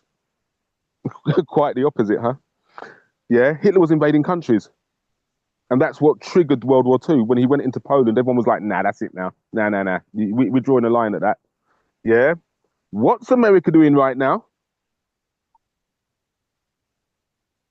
Scary. Just going around invading countries. Hey, when was the last time you knew of any country to invade 2 countries in a week like it's a shopping list? Oh, yeah, we'll do. You know what? Let's pop over to Nigeria, then we can do a quick U-turn, jump into flipping Venezuela. Hello. Yeah. That's it. You've invaded 2 countries in a week. Have you no shame? Do you know what I mean? But anyway, it's not the war aspect that I'm kind of talking about. It's the things that get brought in, the control mechanisms that get brought in when there are situations like that. Yeah, i.e., what always gets affected? The money. Yeah, right. I am gonna stick a pin in it there. Um, I'm with John's permission. What I will do, I'll put my contact details into the Wakanda blockchain Telegram group if anyone wants to get in touch with me. Yep, sounds good. Please do Okay, that. or even if You can put it in the chat also and okay, in the or Telegram. You can do both. all right, I'll do that. I don't even know what to put now. Oh shit, I don't even know what to put. I'll just put my. Who's that?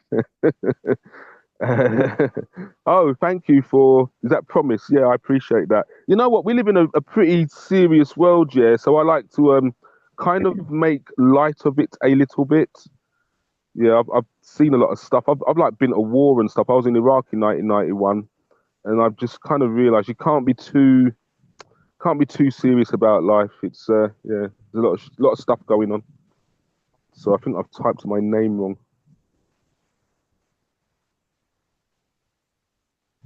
Let me just retype that. I think that's correct. Clifford J. Williams. Oh shit, I've done that wrong. That should be .co.uk. Sorry, I've typed it wrong.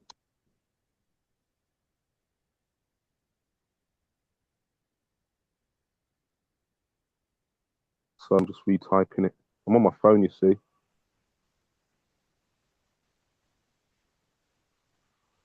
There. Is that better? Clifford J. Williams at yahoo.co.uk. That's my email address. And obviously, if you're not in John's Wakanda blockchain group, please join it. There's a lot of great stuff that happens in there. Okay. Thank you, Clifford. Great session. As always, Thank you, John. enjoyed that. I'm going to go ahead and start sharing here for our last segment. Going to give kind of the update on the market and for the I've year. dropped the Telegram. I've dropped the Telegram link on the page, so you can just join if you want to join the Telegram group. Thank you. Yeah, we have conversation there every day, so great place to join. So you can keep up every day and continue the discussion.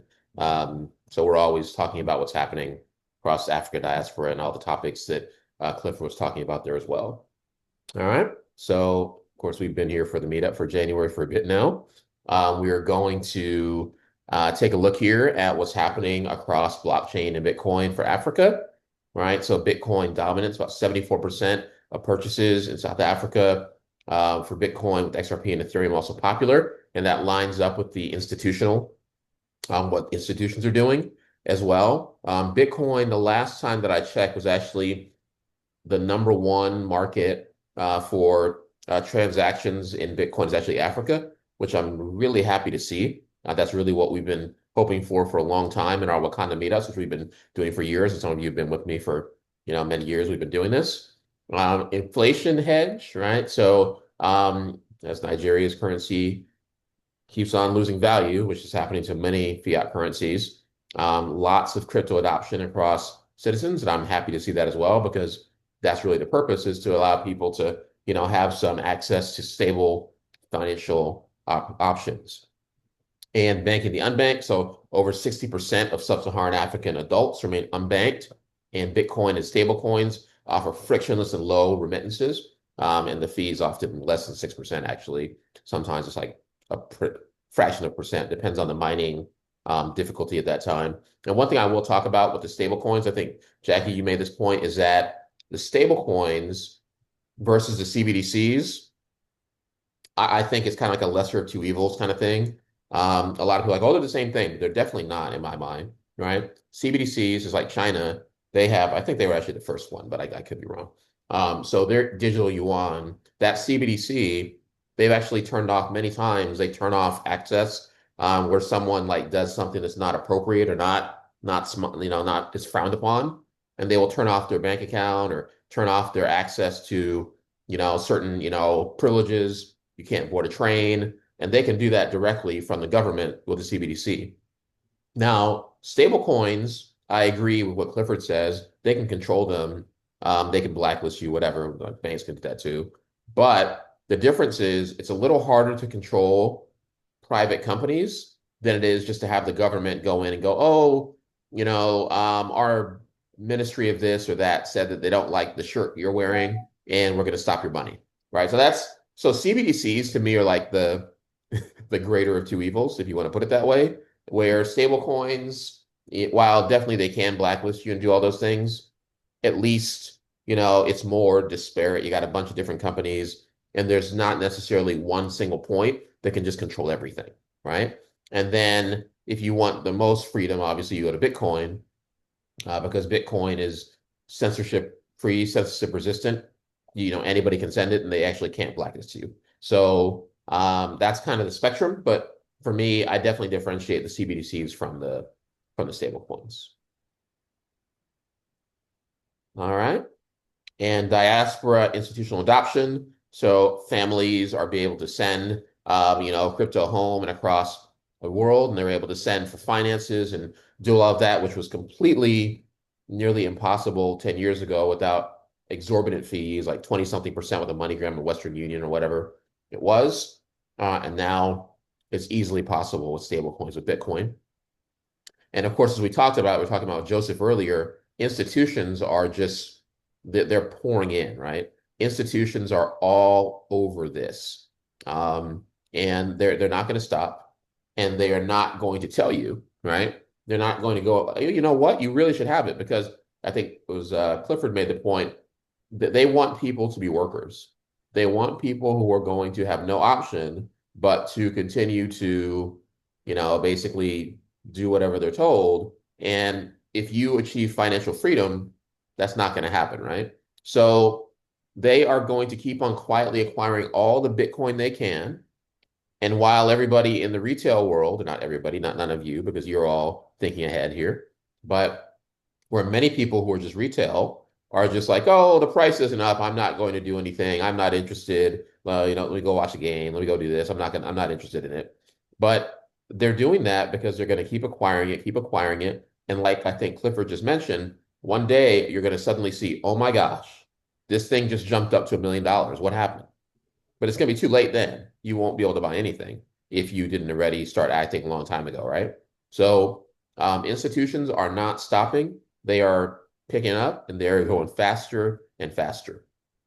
Other things that are happening, regulatory clarity, right? So the Genius Act in the US, this is a really big deal. The US is a leading market in the world, as we all know. And people have different feelings about that, I'm sure, but it's kind of a fact of the matter for financial markets. And because now crypto is becoming accepted, that is pushing it to a new level. That's why many countries around the world are diving in. Nigeria is diving in. Many African countries are diving in. Countries around the world, you have Russia and China, all these are trying to make sure that they are holding Bitcoin, that they are involved in digital assets, right?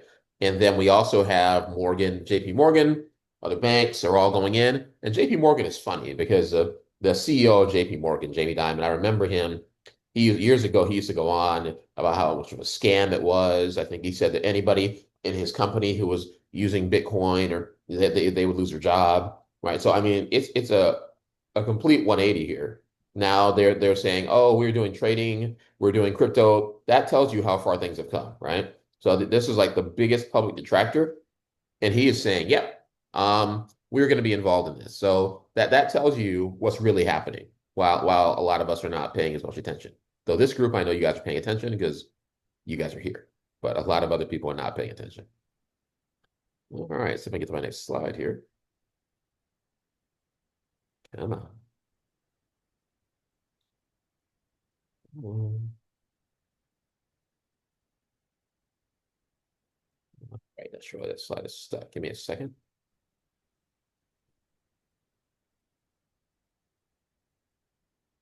we go. See if we get back in presentation mode. All right, so tokenized leadership. I think we are back. Page. All right. No. So Asia International and Tokenization. Of course, you guys know that we actually started this meetup series in Singapore many years ago now, back in like 2019, I think 2018, 2019. So been a long time we've been doing this. And then, of course, after the pandemic, we expanded online. We've stayed online because we want everybody to be able to be involved. So we see tokenized asset leadership, right? Asia is doing a lot in terms of kind of setting standards. Obviously, China is doing a lot of CBDC, but actually behind the scenes, they're doing a lot of Bitcoin mining as well, which they are not saying out loud, but they are definitely doing it. So that, in fact, they're very involved in like the Renaissance Dam in Ethiopia, where a bunch of Bitcoin mining is being done there. And I would guess they're probably getting a lot of that Bitcoin as well. CBDC expansion. So of course, which I'm no fan of CBDCs whatsoever for the reasons we talked about, but CBDCs are going bigger because that is the end game for governments, right? They were the happiest thing they could ever have would be complete control. You're like, hey, I want to go into the other room of my house. Like, we don't know if you can go, right? Like, hey, I think maybe I'll go take a walk. They're like, I don't know, we might have to stop your CBDC, right? So the governments love this idea of complete control. I do not, and I think this is terrible for Africa for the reasons that Clifford talked about. Nobody is doing anything in the best interest of Africa, African diaspora, like people globally. That's not happening. So the last thing that we need is complete control. What we really need is Bitcoin, which is a complete freedom end of the spectrum, right? Global regulatory frameworks, of course, as we said, in the US, Hong Kong, you name it, Singapore, everybody is now getting that regulation in place, which means it's going to accelerate. The key for us as Africa Diaspora, Friends of Africa, is that, and for every regular person who just wants financial, well-being and freedom, is to really support the Bitcoin side of this, right? Because Bitcoin ensures that financial freedom, at least as far as we know, where the CBDCs are the opposite, right? They are going to ensure that you have zero control of your financial future. So Bitcoin is the good guy here, or the good gal. Right? Market trends and top cryptos for 2026. So obviously Bitcoin is digital gold. All the institutions are going to keep pouring into it.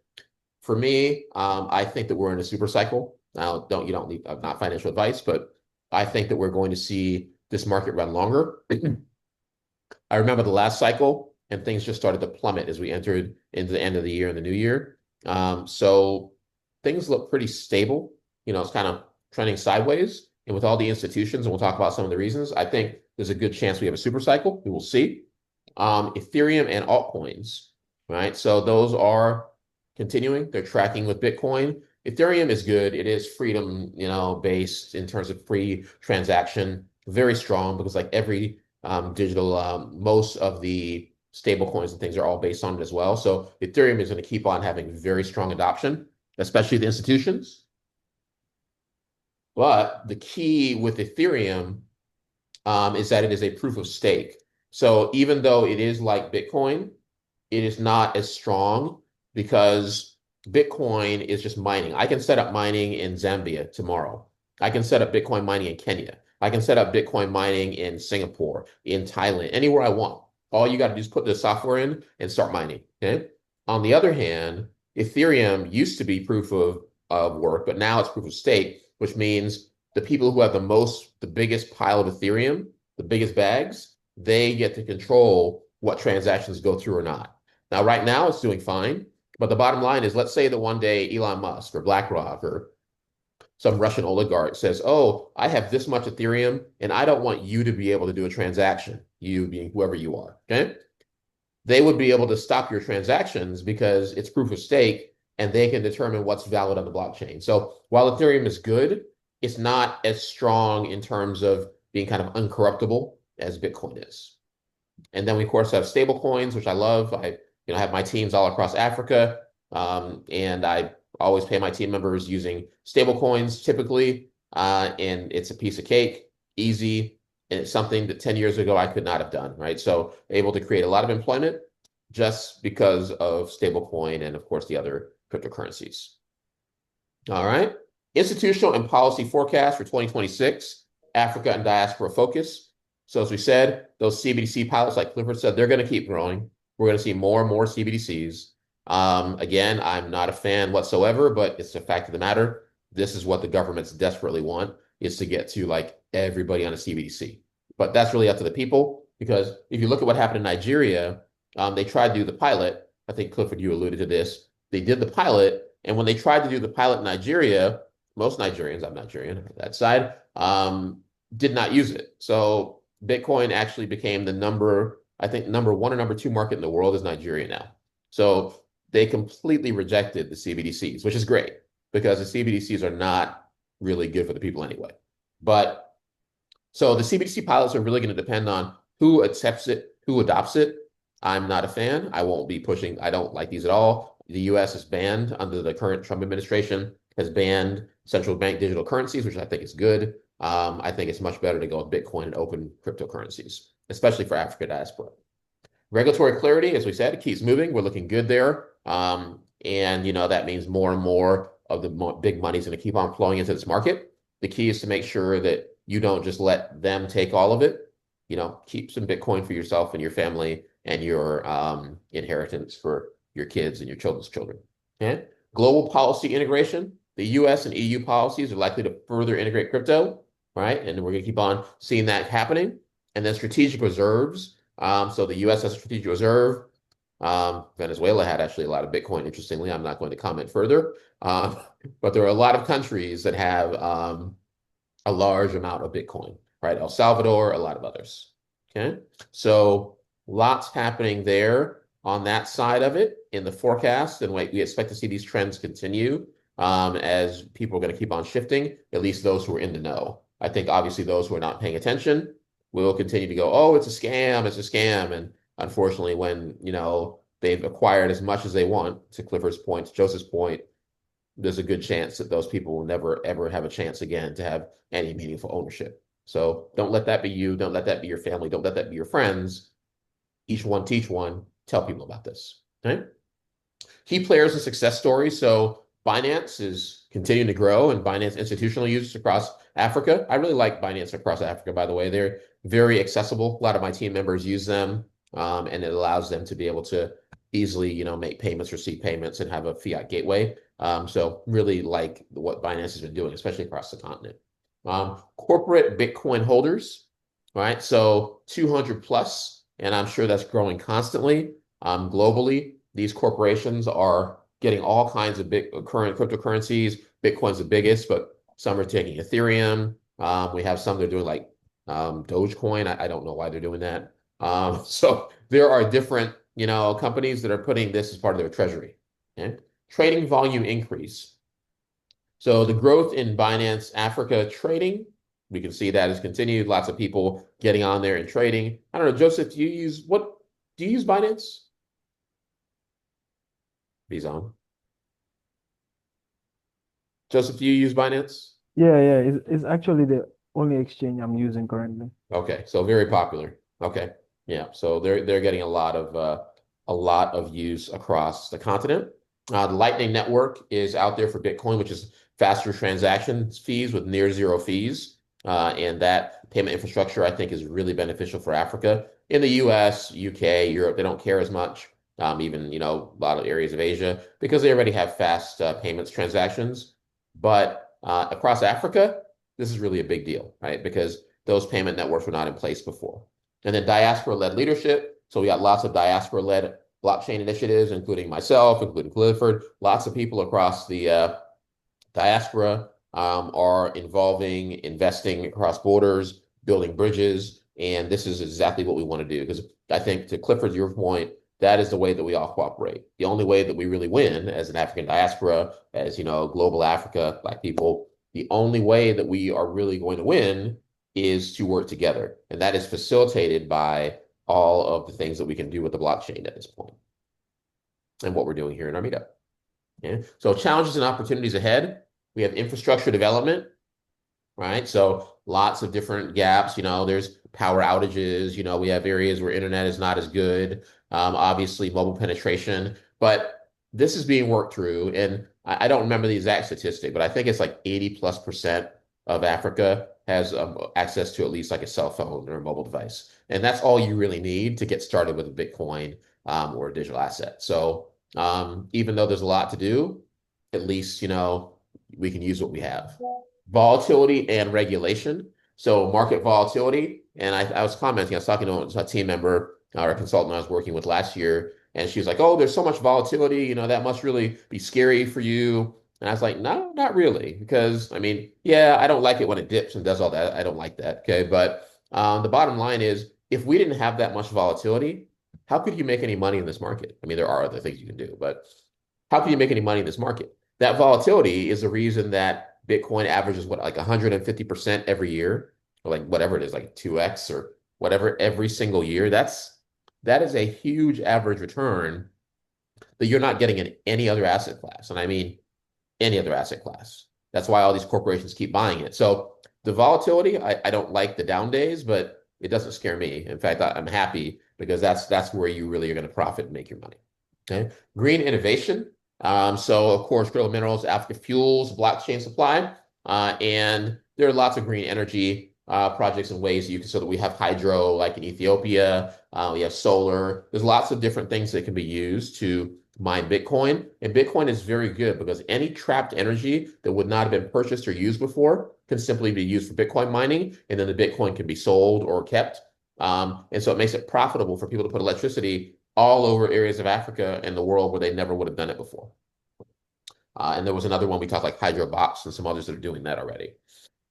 Which would be great to have on this meetup, actually, if anybody knows those. And then youth-driven adoption. So Gen Z activism, digital natives across Africa, that is driving the surging demand for Bitcoin and digital assets. That's why, because the youth, right? Africa is an extremely young continent by age, and the youth really, really are adopting to this technology, which is exactly what we want to see, because this makes a much brighter financial future for everybody. Okay. And then visualizing 2026. So the transformative impact on African diaspora, like we said, remittances at low cost. Institutions are just quietly, but they are definitely doing it. They are acquiring as much as they can in their corporate treasuries. And economic transformation, decentralization is reshaping Africa, where I could have never paid my team members in Ghana and Kenya and Zimbabwe and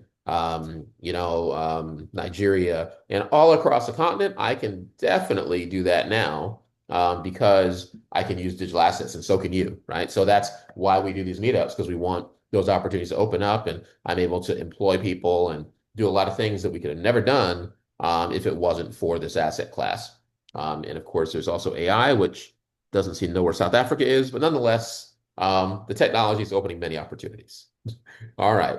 So what will be hot? Blockchain, payments, tokenization, right? Our hot list here of things that are coming that are really going to make a lot of availability. We've got stable coins and payment rails, which is going to keep on growing. And remember, most of those are on Ethereum. So if you want to invest in something, not financial advice, just telling you that Ethereum is what a lot of, like 80% probably plus of these stable coins and payment rails are based on. So Ethereum is getting big time adoption. Okay. Solana is doing pretty well as well, actually, too. And XRP.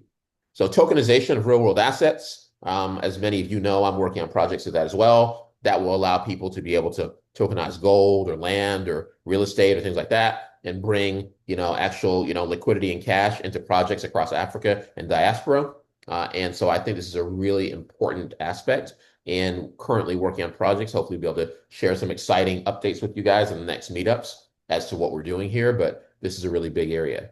And then better on and off ramps, right? So especially in Western nations and Asia, developed world, Japan, et cetera, Singapore, Hong Kong, you're going to see a lot more KYC and fraud prevention, things like that coming into play. The good side of that is it becomes more stable for people to use it. The bad side, of course, is that, that also comes with a lot more control and maybe like gatekeeping, which, the real power of digital assets is that it's accessible to everybody. So there's a good and a bad there. take it as you will. Be just aware of both. Identity and credentials. So as many of you know about digital ID, I am not going to go deeply into digital ID, but digital ID is something that is, you can maintain ID across using the blockchain, and a lot of countries are doing that, and I'm sure that will happen across Africa as well. The real question is, what do people do with those IDs? That's what's going to make it good or bad, or indifferent, right? Decentralized infrastructure, right? So this is where we have storage networks across the blockchain. We have all kinds of networks and things like that, and things don't fail with one location. And you are able to have compute and all these different things all over the world because of, again, blockchain, and you wouldn't have been able to do these previously. And then risk and governance maturity, right? So we'll have lots more regulation and licensing regimes and things like that as well. There's our volume on stablecoins, $46 trillion. And I'm sure this is going to just keep growing. That's from A16Z, which is a Silicon Valley investor, venture capital. Yeah. And then AI for Africa, opportunities and prerequisites, right? So we have the AI is going to be the computing, and blockchain and Bitcoin are going to be the payments, right? That's the bottom line. So you're going to have computing for the world, basically, is going to be AI, and the payment rails is going to be blockchain. So that's the way to think about it. We have, of course, our continental, lots of stuff across AI being used all across the continent. I've been bringing in new team members, and they're all pretty familiar with AI at this point across the continent. Core constraints to address: compute infrastructure, quality, training, technical skills. So mobile first markets are going to leapfrog. So a lot of Africa is utilizing it already, right? And the AI stack here. And then we look on the high impact bets, right? So financial inclusion, which is what we're working on here. AI and blockchain are going to be paired up. They're going to be part of smart contracts. They're going to be part of payments. They're going to be part of a lot of funding and a lot of things. Tutoring. So we got education, tutoring. I use it all the time. I'm like, hey, I need to learn about this new topic. Tutor me or guide me on it, and then we'll just walk through. It's like having a infinitely, patient tutor or teacher who never gets mad at you, no matter how many times you ask the same question over and over and over, right? So it's great. Agriculture and climate, and I can say that this is going to make a very big change in, I think, the work world and the way that people work as well, because a lot of the jobs that people are used to, especially even white-collar jobs, are going to get taken in by AI. So I definitely think know and understand AI, that is a must, and especially for all of us across Africa as well, in the diaspora. Sorry, can you just come back on the second second part you just left? That is the tutoring. You said there's an AI platform you're using for that? No, I just do that on ChatGPT. So let's say that I want to learn any topic, right? So I say, I need to learn about, this new regulation in this country, or I need to learn about this technology or whatever. I say, walk me through, give me a tutorial or give me a primer, or, teach it to me like I'm in high school. And then it will walk me through and give me interactive questions. It'll do an interactive, do it like a whatever. It will do. I know of ChatGPT. I thought there was another one that Oh, does I'm sure there's a lot of platforms that do it. I'm sure you could do a Perplexity. You could probably do a Claude as well, Anthropic. You could do it with any of the LLMs at this point. Gemini, I'm sure, could probably do it. I haven't used Gemini as much for that. And then there's probably some specialized tools as well. But yeah, I mean, ChatGPT is like it's like the gold standard at this point. So yeah.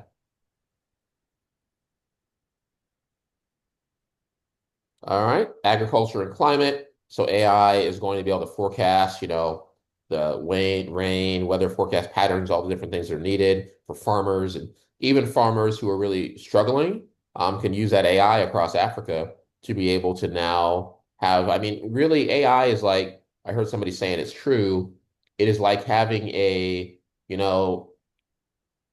like, I don't know, a polyglot, like PhD, just super IQ available to augment your thinking in anything that you need it for. So that's really powerful. So if you are only using AI just to craft emails, you're missing a lot of capability.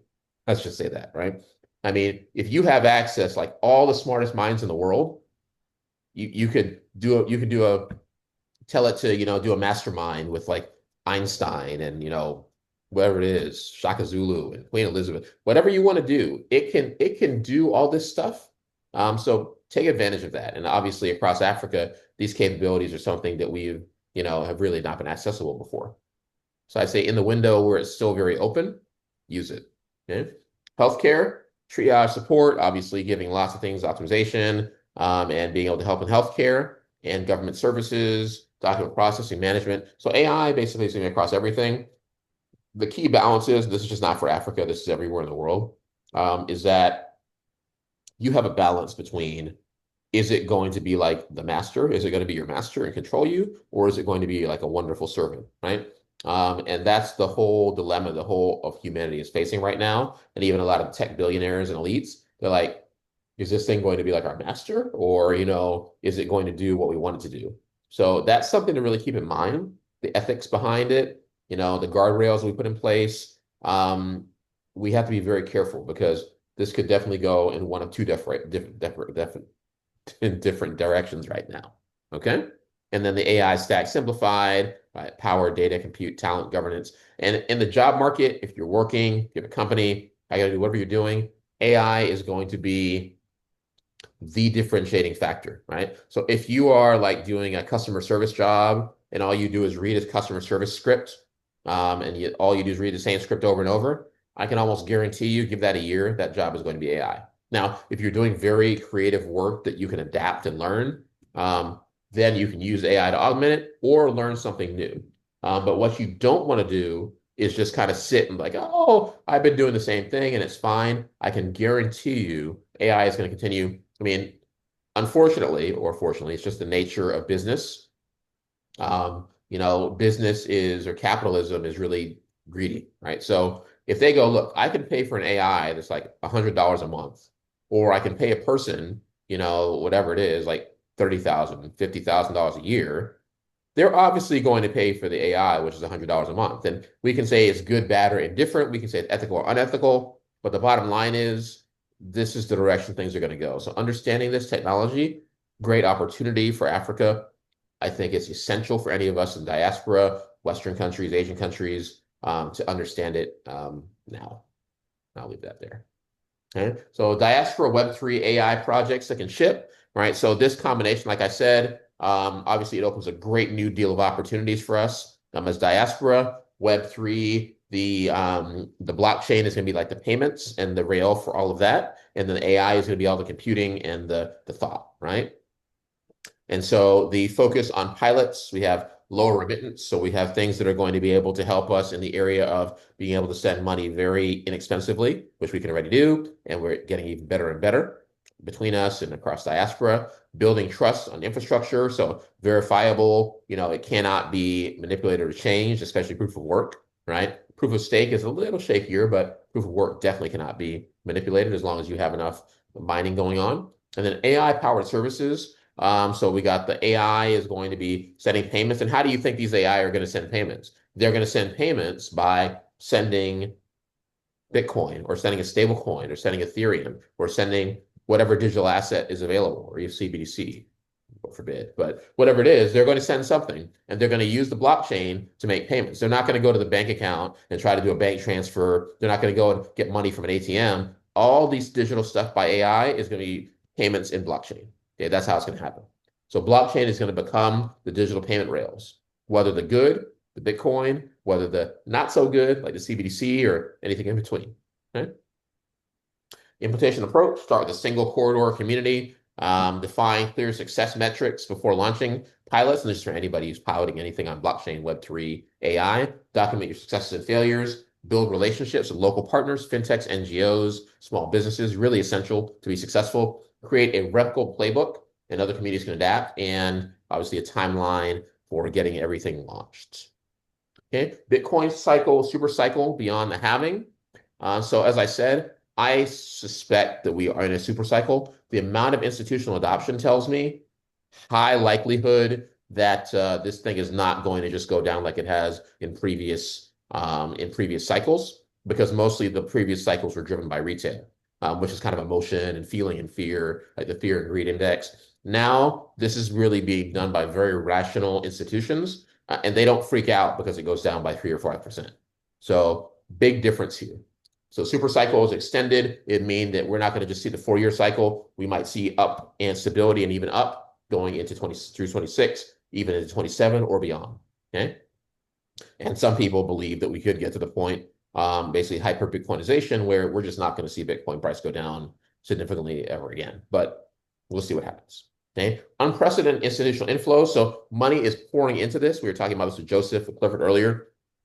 People are not seeing it because it's over the counter. So they're doing this. It's like I go over, I'm like, hey, promise, let's go make a deal. I'm going to hand you some cash. You give me this. Nobody knows about that besides me and Promise, whatever that was. Okay. Or, Jackie, I buy something from her. Nobody knows about it. That's what institutions are doing. They're not going onto Coinbase. They're not going onto Binance. They're not going onto exchanges. And that's why you're not seeing it in the statistics. You're not seeing it in the numbers, right? But they are definitely doing it for sure. And it's also a way for them to kind of hide the big transactions and not move the market. And obviously, markets are manipulated. Gold markets, silver markets, you name it. They have been for a long time. Okay, that's not new.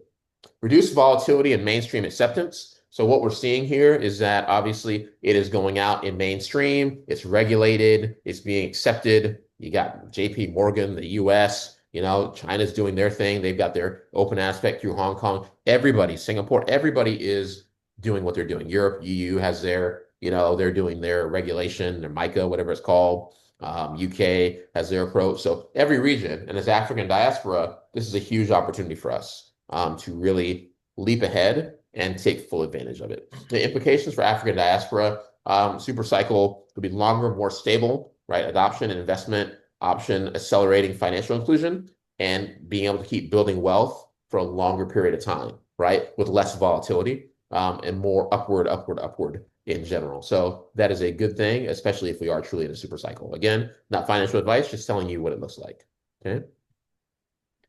All right. Let's see. Look at that. Yep. Okay. So 26 market structure, why the demand feels different. We have the institutional demand that we talked about, the regulatory maturity, where we're getting real regulatory frameworks now. Instead of previously, we just had Gary Gensler going and suing people in America. For instance, now it's actually real regulation, right? All the Congress, everybody's voting on it. States are doing it as well. Evolving supply dynamics.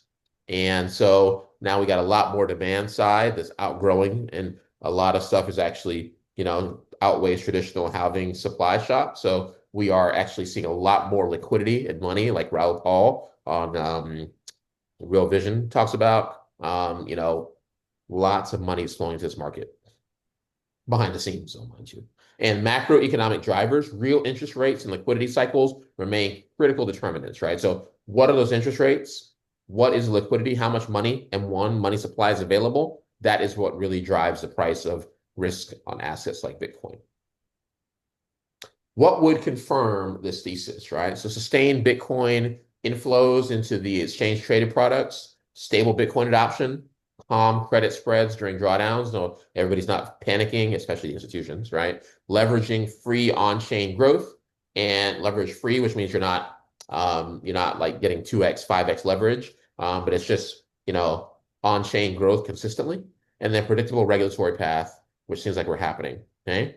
And the super cycle scenario, obviously it's not a guarantee, but it is a big benefit for us if that's where we are. Have we entered the case for why? Yes. Institutions are buying.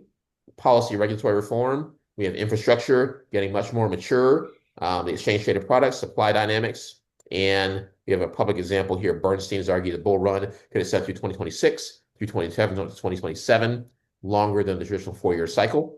Raoul Paul, the real macro investor, Real Vision, he also is saying the same thing, I believe. And then the counter, the no case, is that macro still dominates, right? So liquidity tightening can overwhelm. If there's less money supply, that could be a problem. The exchange traded product flow could reverse. So you can put stuff into an exchange traded product on the stock market, but you can also take it out. So that's possible, obviously, though we're not seeing that very much, but it's possible. But that's true for any stock or anything on the market. Leverage remains. So there are people who are leveraging. There's always going to be people leverage. There's always people leveraging the stock market. There's people leveraging commodities. There's going to be leverage, but that is something that's there. And regulatory policies, these can shift depending on, let's say, who's voted in the government in the US and UK, EU, wherever it is. Depending on the government, they could be more pro digital asset and crypto, more against it. So that could be obviously a factor. For me, I am cautiously optimistic that we are probably in more of a super cycle here, but we will continue to watch it carefully. Okay. Yep, good. And so all of our links as usual for the meetup you can find. I think you guys already know our main meetup link. Everybody here should already be on it, but you can QR that if you need to. The slides will be available on Patreon. Patreon, if you want to support our meetups, you can join on Patreon and you can be a free or paid member to support what we're doing. And we also have discussions on Telegram, but it's our key supporter. We have affiliate bonuses here for Kraken, Binance, Coinbase, Crypto.com, I Trust Capital, and also stay connected on the Telegram group. I think Joseph shared that in the chat here, I believe. So you can also join there. And I also want to also share with you guys, this is something that's a related project. It's not crypto per se, but it is related to our mission because we really want to uplift everybody in global Africa and diaspora. So give me a moment here. Let me see if I can get this right. No, that's not what I want to do. Hold on one second. Let me fix the sharing. All right, hold on. So I've also been creating a new window. I have also been creating a new channel or channels that really take us through a lot of our history as shared history as global Africa. And the reason for this is that there was a comment that was made, I think it was a chart showing that I heard. It said basically, if you don't know where you're coming from, you don't know where you're going. And the bottom line of it is that unfortunately, for a lot of us in global African diaspora, we really don't know, where we're coming from. A lot of us have been told there's no history, nothing going on. So we have stories like Nzinga, who was a queen in Angola who resisted the Portuguese for a very long time. Or there was, so I actually got over there. This is Queen Amanirenas, who was in Nubia, who defeated the Romans and forced them to leave her land and give a treaty. Or Hannibal, who was African, and I've been having a lot of debate on this, and who actually was, in Italy and was, at the gates of Rome for like 15 years with his armies from Africa. And the Chinese, who used to trade with Africa in these giant ships, these treasure ships, right? These Chinese treasure ships. And so we have many of those in Mali and the Moors, right? Where they were actually controlling the kings of Europe for like 700 years. And they were African. Okay, Mali sailed to, the New World, even though we don't know if they were able to make it back, but nonetheless, and Egyptians, a lot of others did that. Ethiopia, who defeated in Italians trying to invade not once but twice, and defeated them both times and remained free. Or Ya Asantewaa in Ghana, and the Golden Stool, which they did not allow to be conquered by the colonizing of the British in that case. So these are very, very powerful, stories and things. And if you're interested in that, I'll leave a link. Great Moments African History is a channel. And the reason that we're doing this and that I'm doing this is that we really want people to have a better understanding of our history. They want to understand, the greatness that really is an African diaspora, because hopefully that's going to be an encouragement for us and for many of us to, know that we can, make a difference, know that we can do a lot more, and that there's a lot of possibilities for us that we have not necessarily been, we've been thinking maybe we can't take advantage of it. Maybe we're thinking, oh, we can't do it. But, if you look at where our history was and all the great things that we achieved, it tells you a very, very different story. Let me see if I'm going to just play one for you. Let's see if you guys can see this. No, apparently I cannot because I'm in cinematic mode. Okay. Let's see if I can do this one. I'll do that too. Yeah. Okay, I didn't sign in here. So at any rate, you can go to the channel. Everything is done like cinematic, so movie making, filmmaking kind of a style. And please do enjoy that. I'll try one more time. Let me try doing it from a browser where I'm actually signed in. Hold on one second.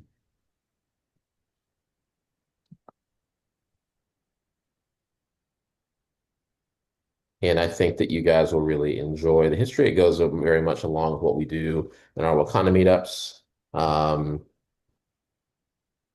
as well. So let me share it here, and let's see which one we're going to get. Cool. All right, let me share my screen.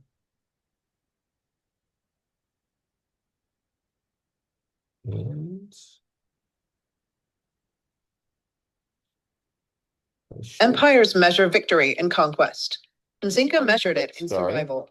Years passed, decades followed, and she was still standing. Portugal expected swift domination. Instead, they faced 40 years of resistance. Nzinga outlived governors, commanders, and treaties. Where empires rotated leaders, she remained. Nzinga never relied on force alone. When the Dutch challenged Portuguese power in Central Africa, she adapted again. Alliances shifted, pressure mounted, colonial certainty fractured. Matamba was not a rebellion. It was a functioning African state. Law was enforced, command was respected, and displaced Africans found protection within its borders. Nzinga ruled into her 80s, not as a figurehead, but as a strategist, a judge, a ruler whose authority never faded. When Nzinga died in 1663, she had never surrendered. Portugal had not conquered her kingdoms in her lifetime. That alone reshaped history. Nzinga proved what history tried to erase. Africa resisted. Africa governed itself. And African women stood at the center of power, not as exceptions, but as leaders. Queen Nzinga unconquered. If you enjoy learning about this history, please share this video with someone else, like, and subscribe. Doing so helps us reach more people with Africa's hidden history and bring these stories back into the global conversation. all right, so we do them in a movie making style, right? I don't need any politics here. We do them in a movie making style. And I think that many of you will find those to be useful. United States produces that. Sorry. Okay. And please do, check that out if that is of interest to you. We will close it up here with the Q&A time. So if anybody has any questions, any last thoughts, or anything you'd like to talk about on any of our topics for the day, please feel free to just speak up or raise your hand, and we can talk about that now. John, this is Dollar Bill. Yep. I wanted to ask you a question. I know you from some years in a different group. My main interest, because when I first started dealing with crypto a couple of years ago, I didn't know anything, and I put it on one of these. The storage is most important to me because I have a storage in one of these things, and I have some XRP, and I can't get it out. And so storing the crypto is extremely important, and I'd like you to cover some information on getting the right storage, cold storage situation for your crypto, or do you prefer online? Could you just elaborate on that for a minute and just educate us a little bit on the storing of the crypto, please? Sure. So for storage, cold storage, which is a hardware wallet, I think that's probably what you were saying you use, like Ledger or Trezor or what's the latest, Tangem. Those are like the little physical devices. That is the most secure. But the problem is if you lose your passphrase or your access, you lose your crypto, right? So, it's not like the bank where you can go to the bank, go, hey, that was a bad transaction. Can you fix it? You are your own bank. So the good thing is it's your money. You take it wherever you want it. The bad thing is nobody's there to really back it up for you except for you, right? So cold storage is the most secure, but you've got to make sure that you keep your passphrases or whatever access you need and make sure you got it in multiple locations so you don't lose it, right? Because I think almost all of us have probably lost access to some at some point. You can also keep it on exchanges, which I don't like as much because the exchanges, it's really just a website. So you put on Coinbase, Binance, or whatever. If you think about it, yeah, they can, if you lose anything, they can try to help you access it. They can recover transactions. But let's say that Dollar Bill, you're like, hey, I'd like to get my money right now. And they're like, you know what? We also have like another 5 million people who also want their money. So you're going to have to wait. And there's nothing you can do about it, right? So exchanges are bad in that way because you don't control it. It's not your wallet. And then we also have online or software wallets. That's me like Exodus, Trust Wallet, We got a number of other ones, MetaMask, right? Those are better because they are your wallet. You own them. You control the wallet. You need to make sure you manage the keys because again, if you lose the keys, then you're not going to have access to it. But the thing about those online wallets or warm wallets, we call them, is that they are easier to hack. So a lot of times hackers will get you, and the hackers are going to get your money because they come in and they get your online wallet. So you got to be very careful with that. I mean, the bottom line is you got to secure everything. The world we live in, you got to secure everything physically and, in terms of your keys and whatever. Okay. So I don't know if that answers your question. I think probably this is a good topic for us coming into 2026. Maybe we can talk about wallets a little more. That's interesting and dedicate more of a session for it. Does that answer your question? Yes, it does. It makes a lot of sense because even though I had my phrases, I don't know if I was hacked because I still can't get in. And I've heard about some software where you can recover it. Now, I don't know if it's true or not, but I would love for you to get going forward to do a whole session on the various wallets, where to get them, how to secure your crypto, because I think that's essential for us to know that if we're going to make this type of investment, that we can secure it. Yeah, absolutely. And I think in your case, what I would probably try to do, there are some people who professionally do it. So what you can do is, they'll like take like a percentage, like 5% or something, and they'll help you recover it. That may be your best bet because they know how to do it, right? Rather than just like trying to do it by yourself, but you can always try to do it by yourself too. So. All right. Thank you, John. I appreciate Got that. it. All right. I think Promise and then Clifford. Promise, what did your question? Oh, hi, John, and thank you so much for an amazing presentation. Really, fantastic information that would probably obviously take a while to try and dissect it and understand it. I still have to claim, I have to say that I don't fully understand the technology of blockchain. This new technology, I don't understand it. I am one of those people who is willing to learn. So I just want to have two questions. One is what you're presenting is very similar to what Clifford, I think, also presented. And I just want to find out whether you two are working together or whether it is a different platform in terms of somebody wanting to study and learn as part of a tutorial. Two, I want to you make a statement that gold and silver are manipulated. That's what it is. And so, why do you think that it would be difficult to manipulate blockchain? Okay, so I'll take the two questions. So the first one you said, am I working with Clifford? So open platform, and I'm not involved in his platform, but I keep the meetups open. This is really about a community building and education, right? So any one of us can work with anybody else, and I don't try to own that.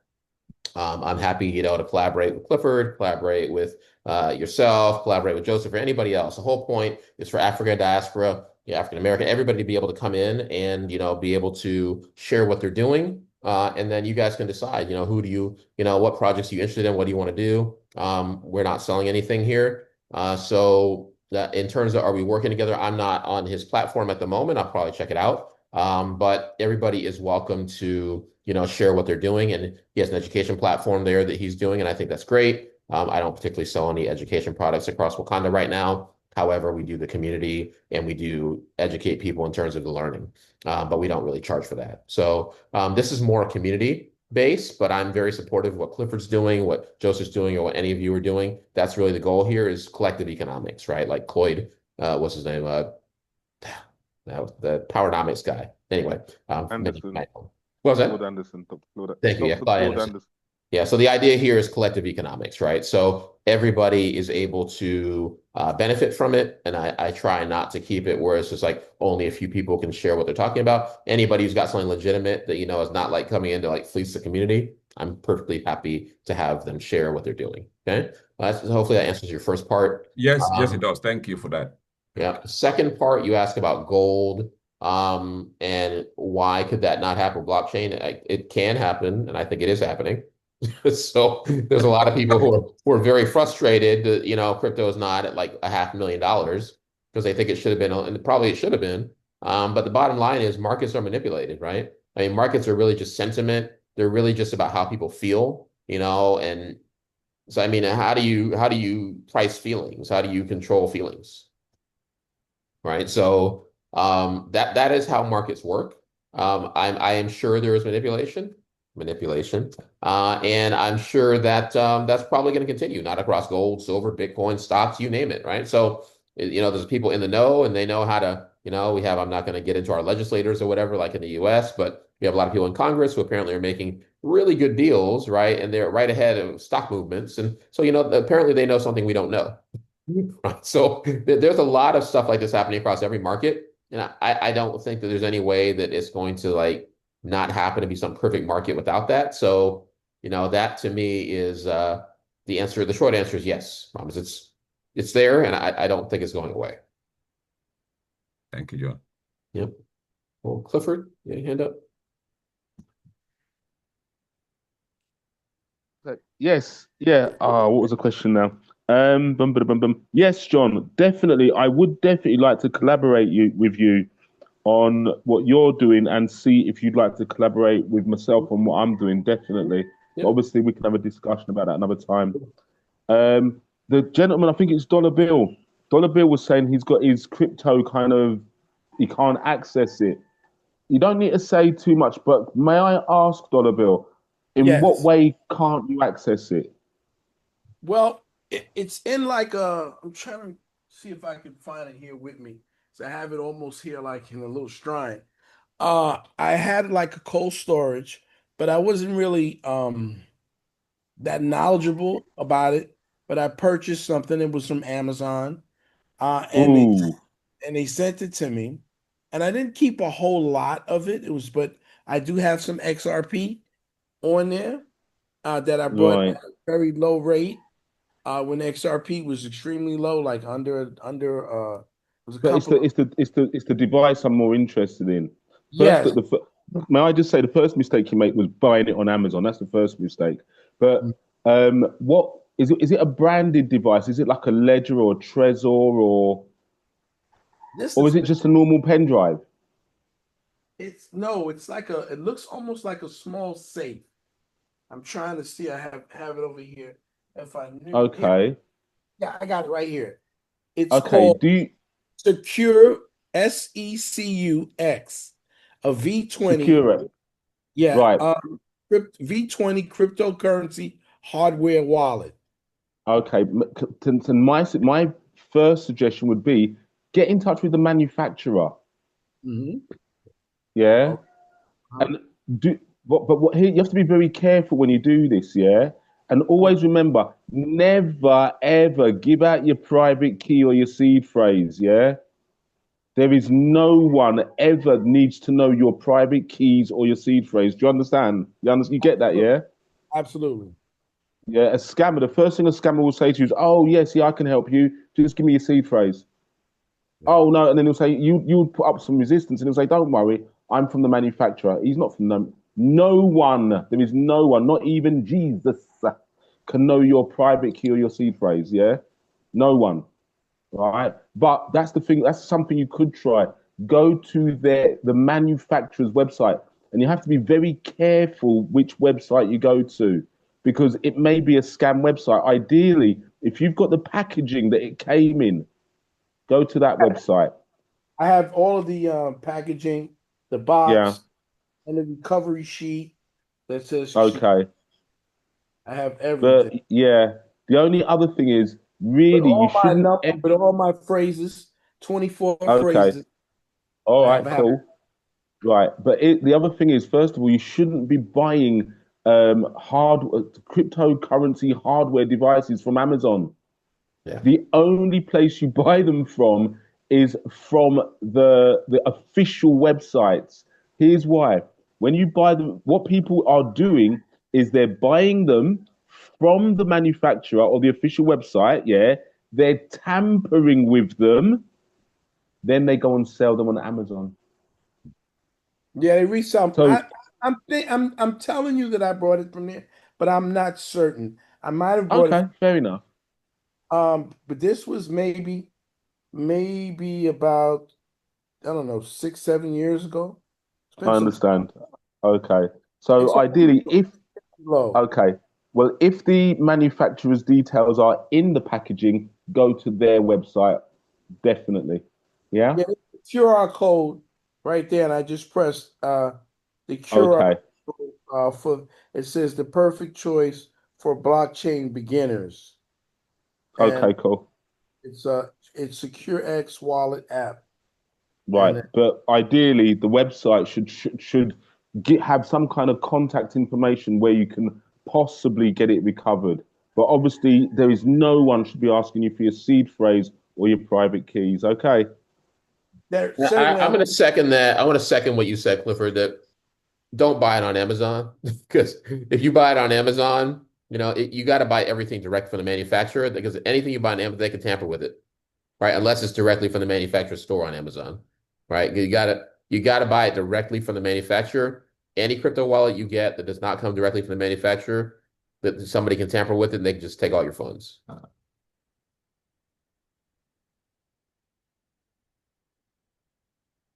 Cool. All right, Yeah. Hassan, do you have one question? Okay, thank you, Mr. John. Thank you, everybody. This has been really enlightening, even though I've had to check out and check in a couple of times because of network and I've been on transit. But every conversation with Mr. John and the gang, in quotes, is always an eye opener. So everything that has been said is, I have a fair understanding of it, and I'm sure that as I continue attending gatherings like this, I would have further clarity. But I just wanted to ask Mr. John something specific. As regards the YouTube page, is it your personal project? That is my personal project, yes. Okay.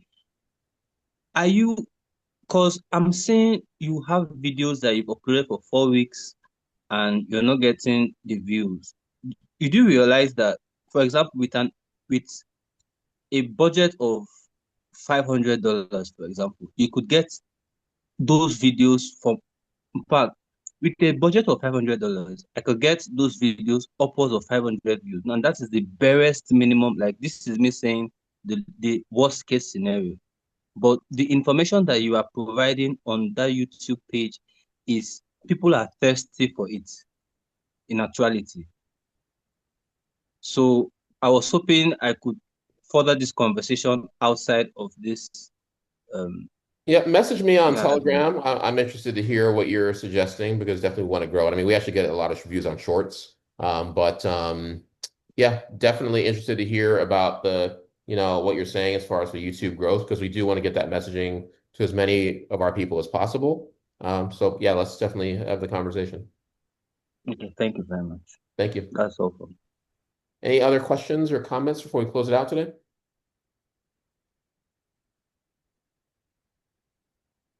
Very good. Well, everybody have a great rest of your day, great start to the year and this new year. And we will talk to you guys in the next one in February. So thanks. Have a good one.